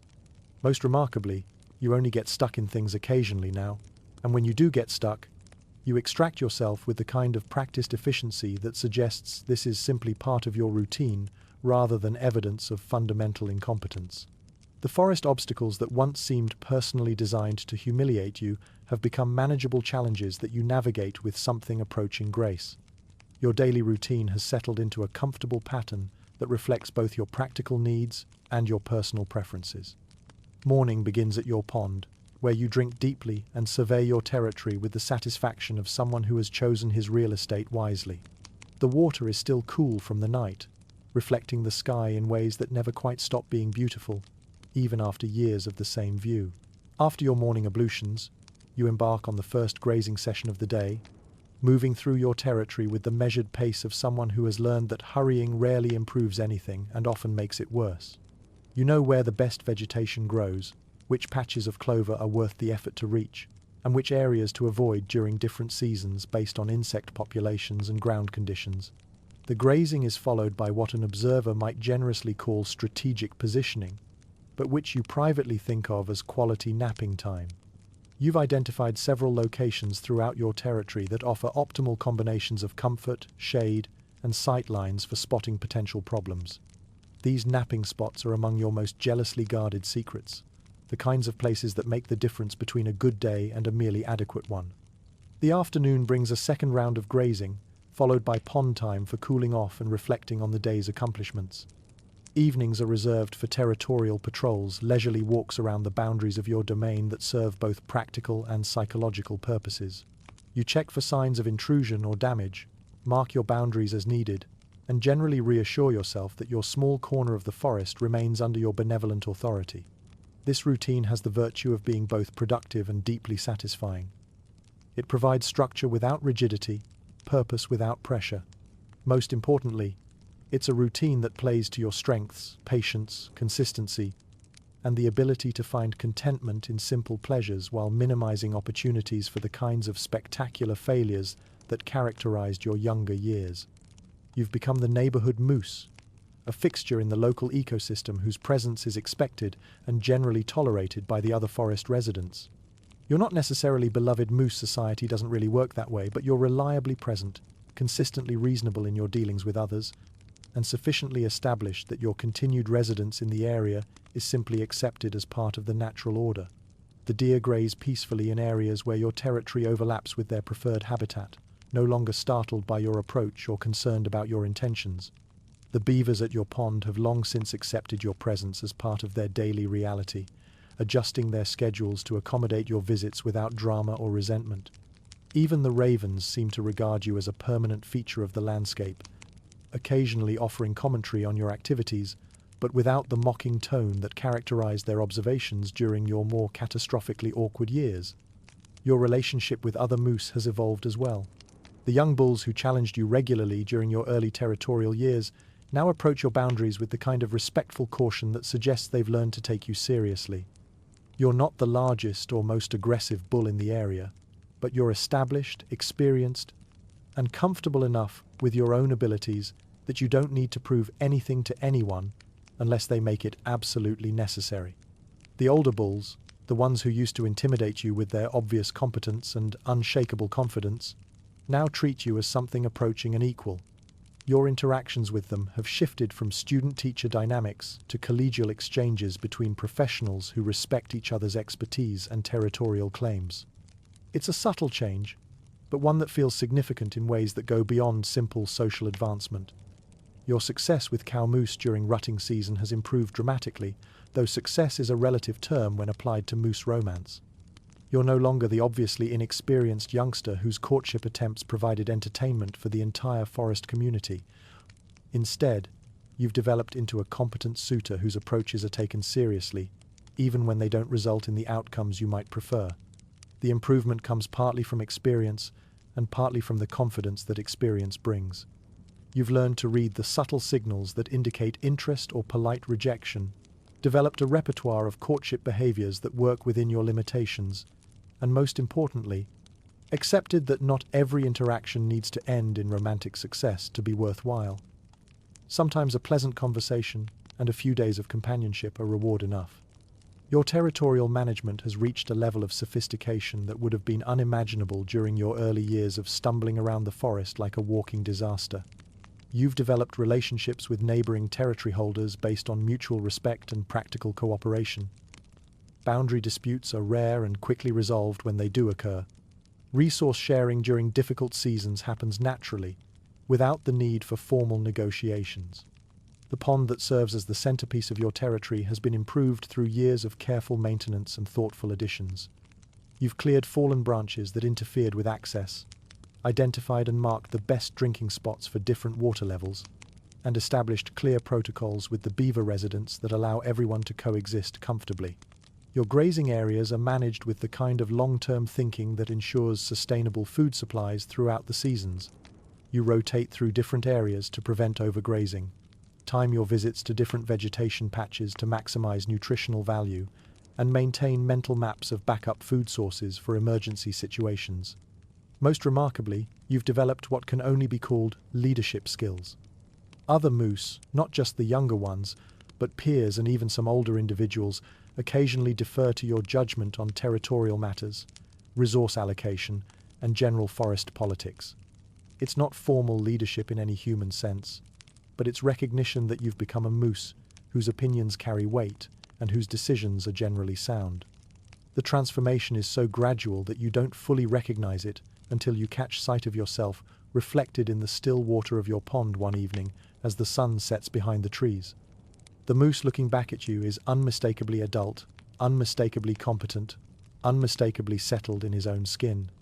The awkward youngster who used to stumble through the forest announcing his presence to every creature within miles has evolved into someone who moves with purpose and authority. You're still not the most graceful moose in the forest, and you probably never will be. You still occasionally misjudge clearances and get your antlers caught in inconvenient places. You still sound like yourself when you call, rather than like the operatic performers whose voices echo impressively through the forest during rutting season. But you're comfortable with these limitations now, in a way that you never were during your younger years. They're part of who you are, defining characteristics that make you recognizable to the community of creatures who share your forest home. You've learned to work within your constraints rather than fighting against them, to find success on your own terms rather than trying to meet standards set by others. As summer approaches, bringing with it the promise of warm days and abundant food, you find yourself looking forward to the season with the kind of quiet satisfaction that comes from knowing you're prepared for whatever challenges it might bring. You have a comfortable territory, reliable routines, and the respect of your peers. You've achieved something that your younger self might not have recognized as success, but which feels unmistakably like victory to the moose you've become. The forest around you continues its eternal cycles of growth and change, but you've found your place within those cycles. You're no longer struggling to survive or scrambling to establish yourself. Instead, you're simply living, day by day, season by season, with the kind of steady contentment that makes life worth living, even when it's not particularly exciting. The arrival of hunting season announces itself through subtle changes in the forest's atmosphere, long before you actually encounter any hunters. There's a different quality to the silence, a tension that runs beneath the usual sounds of wind in the trees and distant bird calls. The other animals seem more alert, their movements quicker and more purposeful, as if they're all participating in some cosmic game of musical chairs where the music might stop at any moment. You first notice it during your morning routine at the pond. The ravens, usually content to offer sarcastic commentary on your daily activities, are flying in different patterns higher, more dispersed, their calls carrying an urgency that suggests they're sharing information rather than simply making conversation. The deer that normally graze peacefully in the meadow adjacent to your territory are absent, their usual spots empty in a way that feels deliberately abandoned rather than coincidentally vacant. The beavers at your pond have altered their behavior as well, spending more time in their lodge and less time on their endless construction projects. When they do emerge, they move with the kind of nervous efficiency that suggests they're conducting essential business as quickly as possible before retreating to safety. Even the squirrels, those eternal optimists of the forest community, seem subdued, their chatter more subdued, and their movements more cautious. The distant sound of humans attempting stealth finally confirms what the forest has been trying to tell you for days. It's not that humans are inherently loud, they can actually move quite quietly when they put their minds to it, but they carry with them a collection of equipment that creates its own acoustic signature. Metal clicks against metal, fabric rustles in ways that don't occur naturally, and there's an underlying rhythm to their movement that's distinctly different from any forest creature's natural gait. You hear them long before you see them, moving through the forest about half a mile from your pond. They're trying to be quiet, clearly, but their idea of stealth involves a lot of stopping and starting, whispered conversations, and the occasional metallic sound that carries much farther than they probably realize. It's like listening to a very cautious marching band that's trying to sneak up on someone. Your initial response is curiosity rather than alarm. You've encountered humans before, during your awkward teenage years, and those interactions were more embarrassing than threatening. These humans seem different, though more purposeful, more focused, equipped with objects that don't appear to be designed for the casual nature observation you witnessed during your previous human encounters. The realization that you might be the object of their interest comes gradually as you piece together the trajectory of their movement, the season, and the subtle changes in forest behavior that have been building for days. This isn't a coincidence they're looking for something specific, and given the time of year and the deliberate nature of their approach, that something is probably you or someone very much like you. Your first real chase scene unfolds at the stately pace of a large ungulate who's not particularly worried but thinks it might be wise to relocate to a different area until this whole situation resolves itself. You're not panicked. Panic would involve a lot more crashing through the underbrush and considerably less strategic thinking, but you're definitely motivated to put some distance between yourself and the approaching humans. The chase, such as it is, becomes a slow-motion game of hide and seek, played across several square miles of forest. You move through your territory with the kind of deliberate care that ensures you're not leaving obvious trails while maintaining enough speed to stay ahead of your pursuers. It's like being part of a very large, very slow action movie, where all the dramatic moments are separated by long periods of careful navigation and strategic decision-making. The humans, to their credit, are persistent. They follow your general direction through the forest, pausing frequently to examine tracks, consult with each other, and make what appear to be tactical decisions about their approach. They're clearly experienced at this, moving with the kind of coordinated purpose that suggests they've done this before, and have developed effective techniques for tracking large game through challenging terrain. But they're also operating at a significant disadvantage. This is your forest, your territory, your daily commute through a landscape you know better than they could possibly imagine. Every tree, every stream, every patch of thick underbrush is familiar to you in ways that go beyond simple navigation. You know which routes offer the best cover, which areas have the most confusing scent trails, and which terrain features provide the best opportunities for misdirection. The suspense sequence that follows involves a lot of standing very still behind conveniently positioned trees while the humans pass nearby, discussing their strategy in voices that carry farther than they realize. You learn more about human hunting techniques than you ever wanted to know, including the fact that they're aware of your pond, your grazing patterns, and your general territorial boundaries. They've been studying you, which is both flattering and concerning. There's something almost comedic about the whole situation, a 1,000-pound moose playing hide-and-seek with a group of humans who are probably wondering why something so large can be so difficult to locate when it doesn't want to be found. You spend considerable time standing motionless in locations that provide excellent cover while they search areas you vacated 20 minutes earlier. The game continues for most of the day, with you staying consistently ahead of their search pattern while they grow increasingly frustrated with their inability to close the distance. You can hear their conversations becoming more animated, their movements less coordinated, their equipment making more noise as patience gives way to determination, and determination shades into mild desperation. The anticlimactic resolution comes when they simply give up. After hours of careful tracking and strategic positioning, they reach some collective decision that this particular hunt isn't worth the continued effort. You watch from a hidden position as they pack their equipment with the resigned efficiency of people who are disappointed but not surprised by the outcome. Their departure is almost as carefully orchestrated as their arrival, with the same attention to stealth and the same collection of equipment sounds that announce their presence to every creature within a substantial radius. They move back through the forest toward whatever transportation brought them here, their voices carrying the kind of post-game analysis that suggests they're already planning improvements for their next attempt. You remain hidden until the forest settles back into its normal rhythms, the tension dissipating gradually as the other animals emerge from their own hiding places and resume their interrupted routines. The ravens return to their usual flight patterns and commentary, the deer reappear in their preferred grazing areas, and the beavers venture out to resume their construction projects with renewed enthusiasm. Only then do you realize you've been holding your breath for most of the day, not literally, but in the psychological sense of someone who's been prepared for immediate action for hours without actually needing to take any. The relief that follows is both physical and emotional, the kind of comprehensive relaxation that comes after discovering that a potential disaster has resolved itself without requiring heroic measures on your part. The philosophical reflections that follow this encounter occur while you're standing in your favorite stream, cooling off and processing the day's events. The water flows around your legs with its usual patient persistence, carrying away the stress and tension of the chase, while providing the kind of sensory grounding that helps put things in perspective. The incident has given you a new appreciation for your own mortality, though not in the dramatic way you might have expected. Instead of feeling frightened or traumatized by the experience, you find yourself thinking about the larger rhythms of forest life and your place within them. You're part of an ecosystem where predation is a normal occurrence, where the cycle of life and death provides the energy that keeps everything moving forward.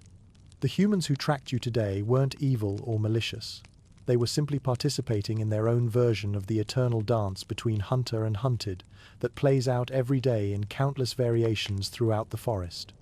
You happen to be better at your part of the dance than they were at theirs, but that doesn't make either role inherently superior to the other. Standing in the stream, with the late afternoon sun filtering through the canopy and reflecting off the water in patterns that shift with every ripple, you look exactly as majestic as any nature documentary could wish for. Your antlers catch the light in ways that emphasize their impressive span. Your stance conveys the kind of dignified authority that comes from having successfully navigated a challenging situation, and your general bearing suggests the confidence of someone who belongs exactly where he is. The realization that you've looked majestic despite yourself, that you've achieved the kind of presence that commands respect without having to work at it, is perhaps the most significant outcome of the day's adventures. You're no longer trying to look impressive or attempting to project an image of competence. Instead, you simply are impressive, competent, and worthy of the kind of respectful distance that even experienced hunters are willing to acknowledge.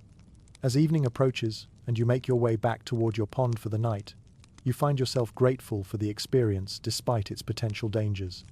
It's taught you something valuable about your own capabilities, your knowledge of the forest, and your ability to handle pressure without losing your composure. Most importantly, it's confirmed that you've become the kind of moose who can take care of himself in situations that would have overwhelmed your younger self. The forest settles around you with its usual evening symphony of sounds, the normal rhythms of wildlife activity resuming as if the day's excitement had never happened. Tomorrow will bring its own challenges and opportunities, but tonight you can rest with the satisfaction of knowing that when tested, you proved equal to the challenge. It's not the kind of victory that gets celebrated with parades, but it's the kind that matters most, the quiet triumph of competence over circumstance, of experience over fear, of belonging so completely to your place in the world that even skilled predators find you difficult to catch. The first young bull to appear in your territory arrives on a morning when you're feeling particularly settled in your routine, enjoying the kind of peaceful breakfast by the pond that makes you grateful to be a successful adult moose with established territorial rights and a reliable food supply. He materializes at the edge of your domain like an awkward question you weren't prepared to answer, all gangly legs and uncertain posture, looking at you with an expression that might be respect or might be the desperate hope that someone, somewhere, knows what they're doing. He's roughly the age you were when you first struck out on your own, old enough to be independent, but young enough that independence still feels like an elaborate performance he's not entirely sure he's qualified to give. His antler buds are promising but still small. His movements carry the distinctive combination of enthusiasm and incompetence that characterizes moose adolescence, and his general bearing suggests he's been wandering the forest, looking for someone who might serve as a role model or at least a source of practical advice. Your initial response to his presence is a complex mixture of flattery and mild panic. On one hand, the fact that a younger moose has sought you out suggests that you've achieved some kind of status in the forest community, that your success is visible enough to inspire others to emulate your approach to adult moose life. On the other hand, the idea of being responsible for someone else's education in the fine art of not making a complete disaster of existence feels like a considerable responsibility that you're not entirely sure you're qualified to handle. The young bull, you decide to call him Eddie, though he hasn't actually introduced himself, maintains a respectful distance while making it clear that he's hoping for some kind of interaction. He grazes in areas adjacent to your preferred spots, mimics your movements with the dedication of someone studying for an important examination, and occasionally makes small sounds that might be attempts at conversation, or might simply be expressions of nervous energy. Your first attempt at mentoring mostly involves standing around looking wise, while internally panicking about what exactly you're supposed to be teaching. The problem is that your own education in moose life happened through a combination of trial and error, patient observation, and the gradual accumulation of experience that can't easily be transmitted through direct instruction. You learned how to be a competent adult moose by being an incompetent young moose for long enough that competence eventually emerged through pure persistence. But Eddie seems to be looking for something more concrete than keep trying until you figure it out. So you begin to develop a curriculum based on the practical skills that have served you well over the years. The lessons start with basic territorial management, how to identify good grazing areas, how to maintain boundaries without constant conflict, how to share resources when sharing makes strategic sense.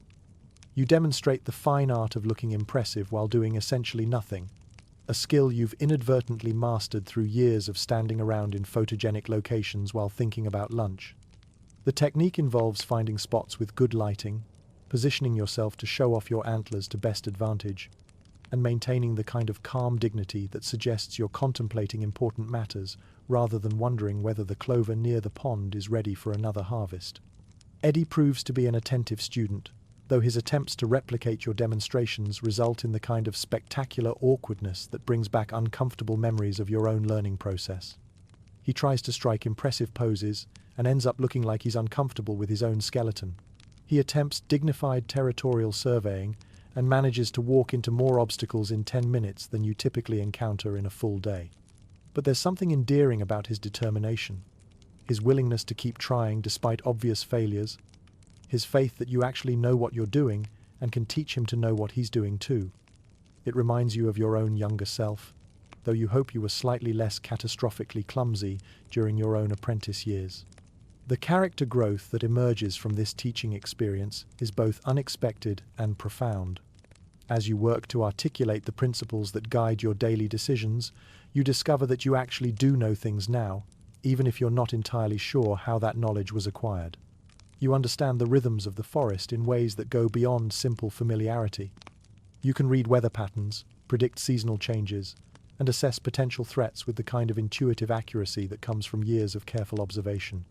Your grazing strategy, developed through seasons of trial and error, has evolved into a sophisticated system of resource management that ensures consistent nutrition while maintaining the health of your territory's vegetation.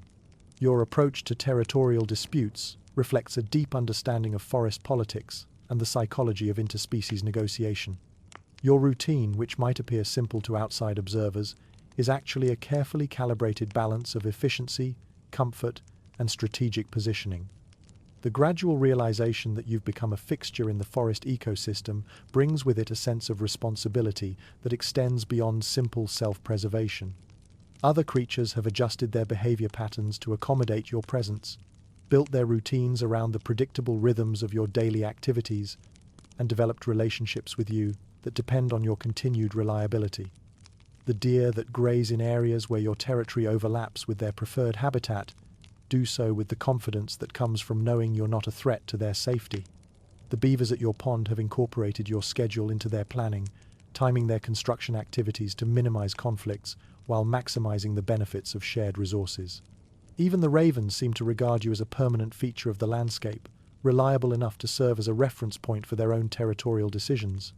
Teaching Eddie forces you to examine these relationships more consciously, to articulate the unspoken agreements and mutual accommodations that make your corner of the forest function as a community, rather than simply a collection of individual creatures competing for resources. You find yourself explaining not just what you do, but why you do it, how your decisions affect others, and how their responses shape your own behavior in return.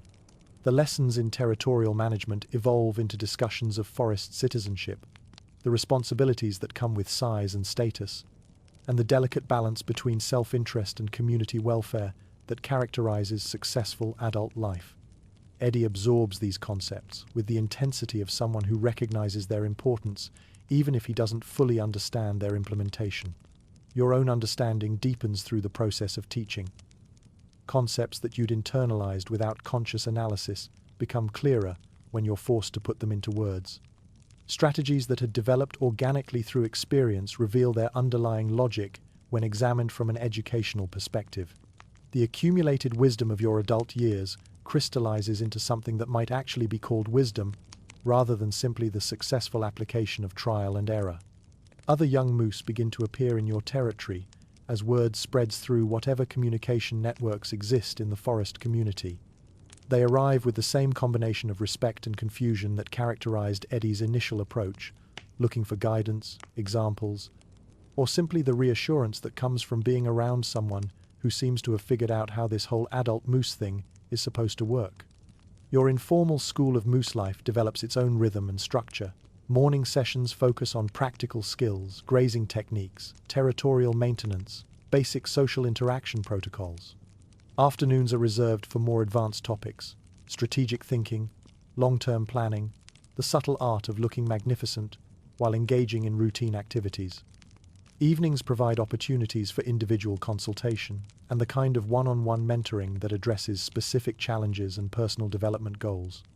The teaching style you develop emphasizes patient observation over direct instruction, allowing your students to learn through imitation and guided practice rather than formal lectures. You demonstrate techniques rather than describing them, create opportunities for supervised experimentation, and provide feedback that focuses on gradual improvement rather than immediate perfection. The most important lesson you find yourself teaching, though it's never explicitly stated, is the value of accepting your own limitations while working steadily to expand your capabilities. Your students learn that competence doesn't require perfection, that dignity can coexist with occasional failure, and that the goal isn't to become someone else, but to become the best version of yourself.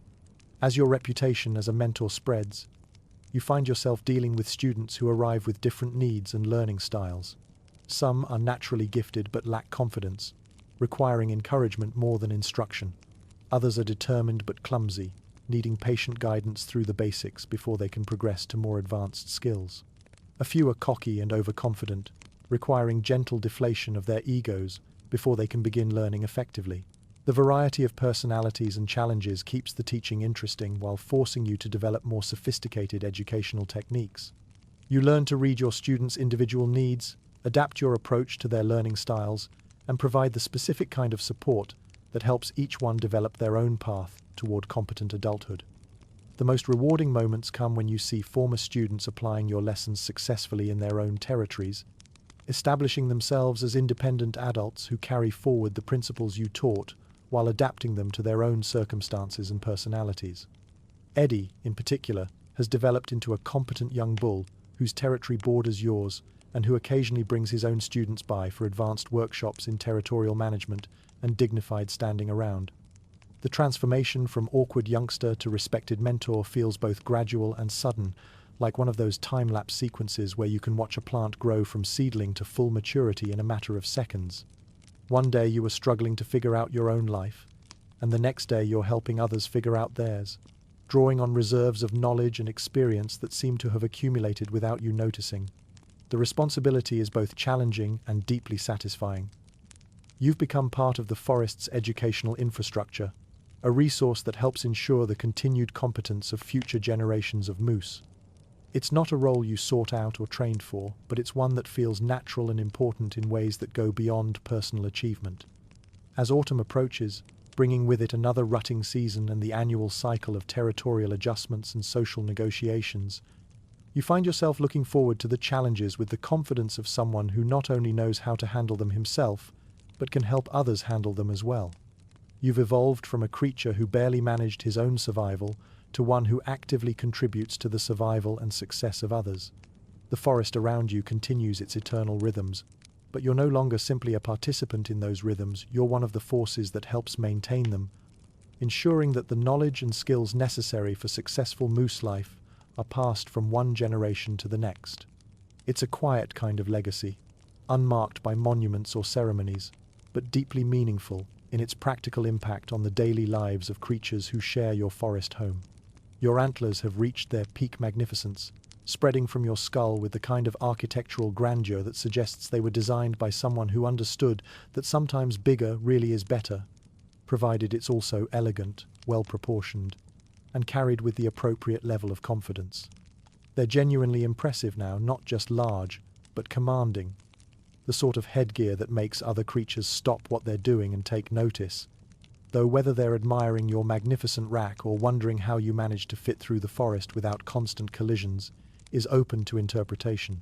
More importantly, you've learned to carry them like you mean it. Gone are the days of uncertain head positioning and awkward navigation around low-hanging obstacles.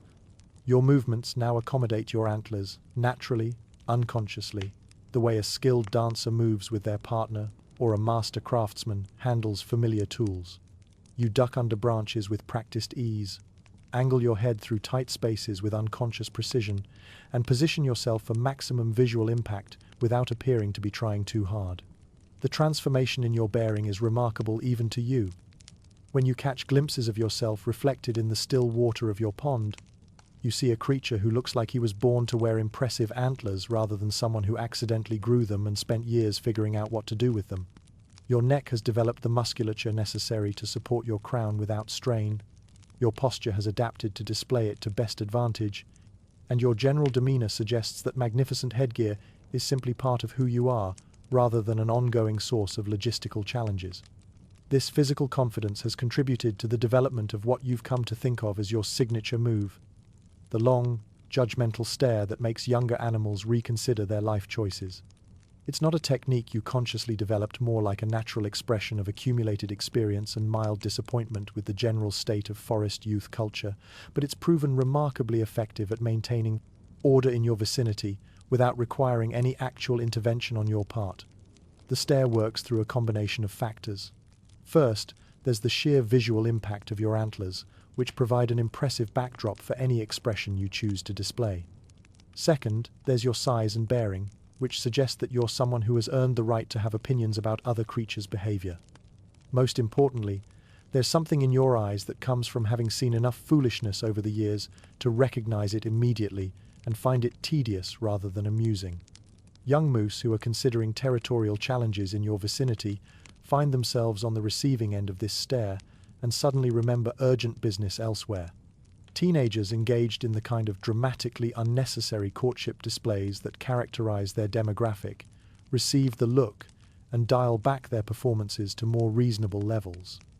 Even creatures from other species seem to recognize the expression and adjust their behavior accordingly, though whether this represents genuine respect or simple desire to avoid whatever consequences might follow continued silliness is unclear.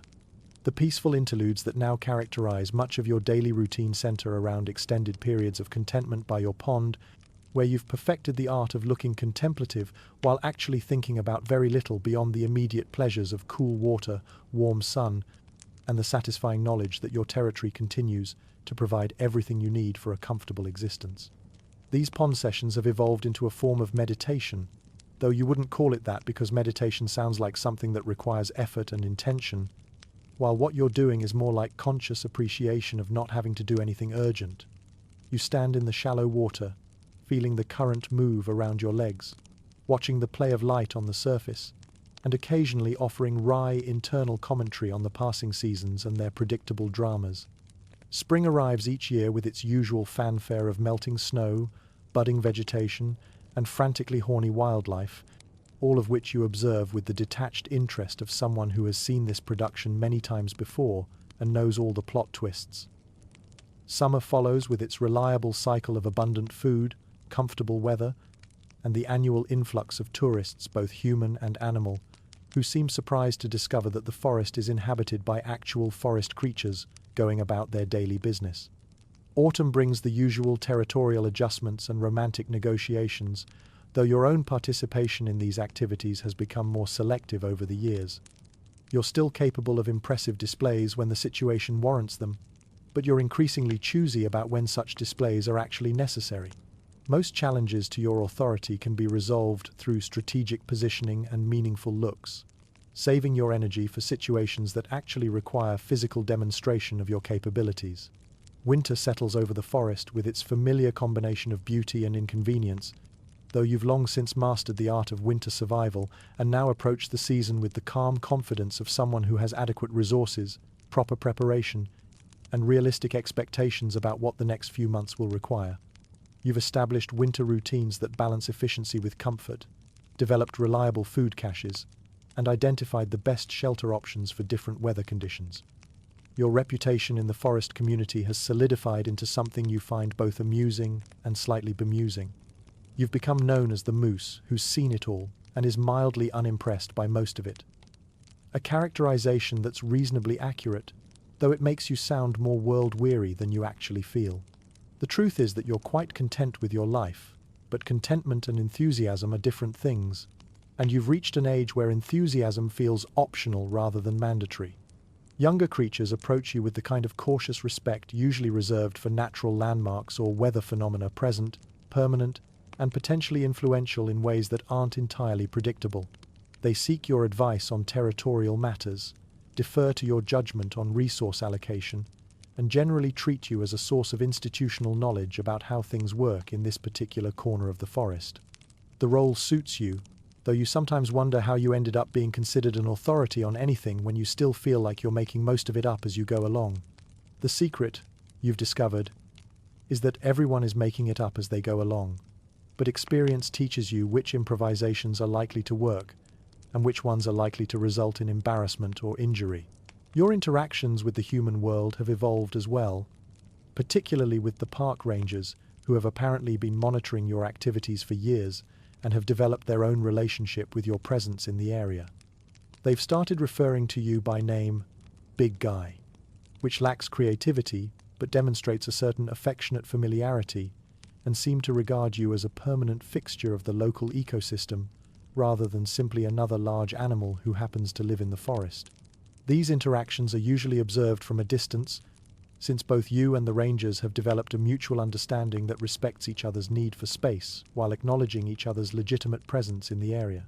You've seen them pointing you out to visitors, heard them discussing your territorial boundaries and seasonal patterns, and occasionally caught them watching you with the kind of professional interest that suggests they're genuinely impressed by your longevity and success as a forest resident.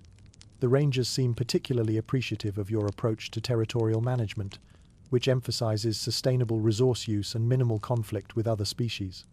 Your pond-sharing arrangement with the beavers has apparently become something of a model for human-wildlife coexistence specialists, though you suspect they're giving you more credit for conscious planning than you probably deserve. The recognition is pleasant, in its way, though it also makes you slightly self-conscious about being observed and analyzed by creatures who are presumably drawing conclusions about moose behavior based on your personal approach to daily life. The pressure to be a good representative of your species is mild but persistent, leading you to occasionally wonder whether your choices are being influenced by awareness of your audience. But mostly, you're comfortable with the attention. You've lived long enough and successfully enough to earn whatever respect comes your way. And if that respect happens to extend beyond the forest community to include human observers, well, that's simply another indication that you've managed to build a life worth noticing. The seasonal rhythms that once felt like challenges to be survived now feel like familiar music that you know well enough to anticipate the changes and appreciate the variations. Each spring brings its own particular combination of weather patterns and wildlife activity, but the underlying structure remains consistent enough that you can plan for what's coming while remaining flexible enough to adapt to whatever surprises each year might offer. Your territory has evolved along with you, shaped by years of careful management and gradual improvement. The grazing areas are healthier now than when you first claimed them, maintained through rotation patterns that prevent overuse while ensuring consistent food availability. The pond remains the centerpiece of your domain, its water clear and its banks stable, a testament to your successful partnership with the beaver residents and your own commitment to sustainable resource management. The trails that crisscross your territory have been worn smooth by years of regular use, creating an efficient transportation network that allows you to move between different areas with minimal effort and maximum strategic advantage.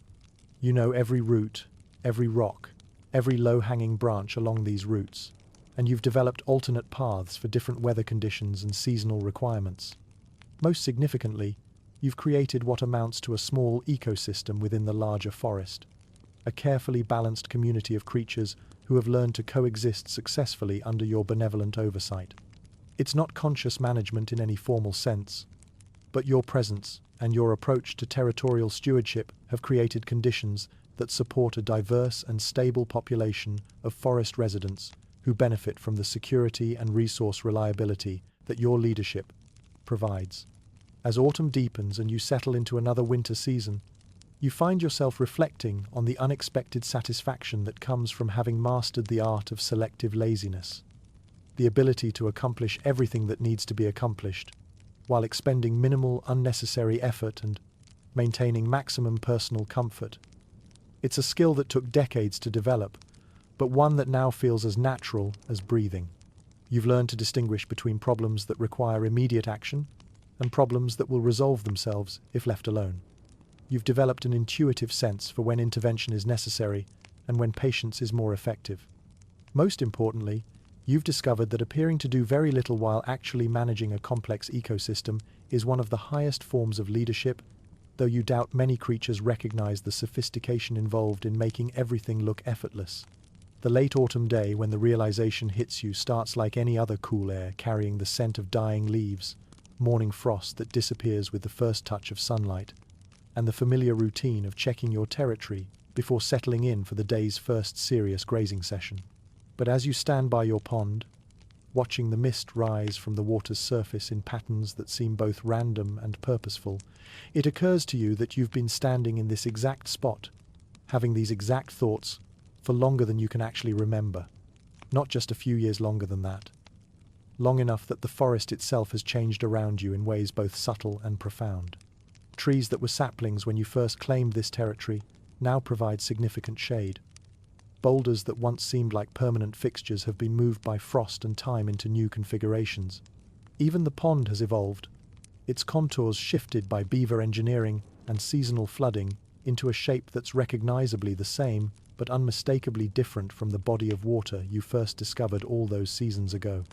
The nostalgic sequence that follows this realization takes you on a walking tour of your youth. Though the tour is conducted by someone who has finally grown into his own skin and can therefore appreciate both the comedy and the pathos of his earlier performances. You visit the spot where you took your first independent steps, now marked by a massive pine tree that has grown up around the fallen log you used to trip over with such regularity that you probably wore a groove in its bark. The clearing where you had your first territorial standoff looks smaller now, though whether that's because you've grown larger or because your perspective has simply expanded is unclear. The trees where you used to practice your mating calls still bear the scars of your antler rubbing sessions, though the marks are now so weathered and overgrown that they're barely visible unless you know exactly where to look. You pause at the stream where you spent so much time learning to drink without falling in, a skill that seemed impossibly difficult at the time but which now feels as natural as breathing. The water still flows with the same patient persistence, following the same general route toward the pond, but taking slightly different paths around obstacles that have shifted over the years. Each location holds memories that feel both distant and immediate, as if they happened to someone else, but someone else who was unmistakably you. You can remember the uncertainty, the constant low-level anxiety about whether you were doing things correctly, the exhausting effort required to accomplish tasks that now require no conscious thought at all. But the memories aren't tinged with regret or embarrassment the way you might have expected.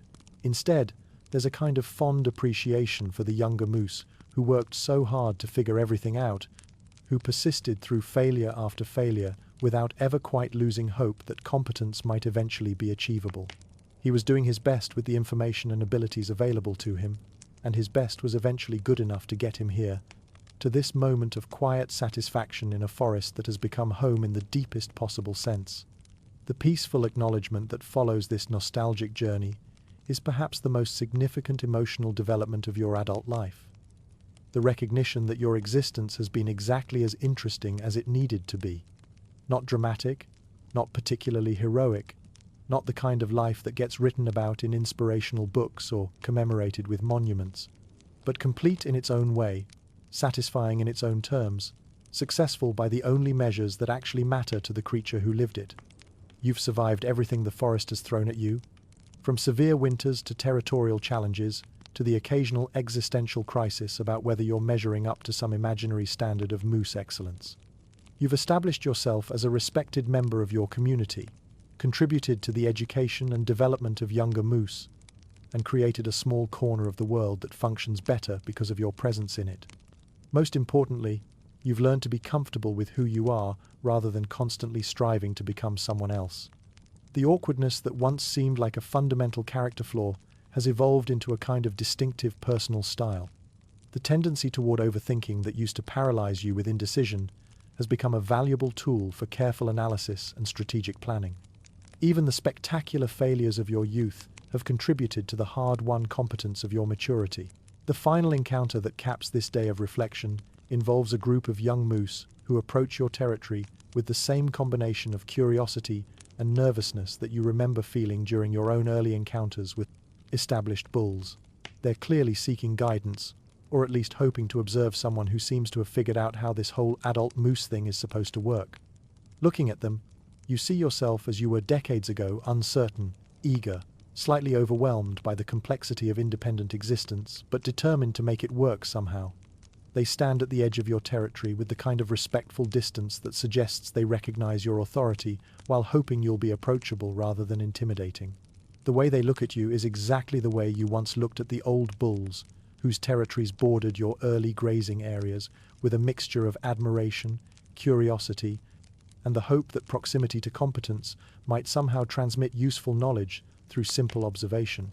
They're seeing you the way you saw Big Jim and Malcolm, and the other moose who represented the pinnacle of what you hope to eventually become.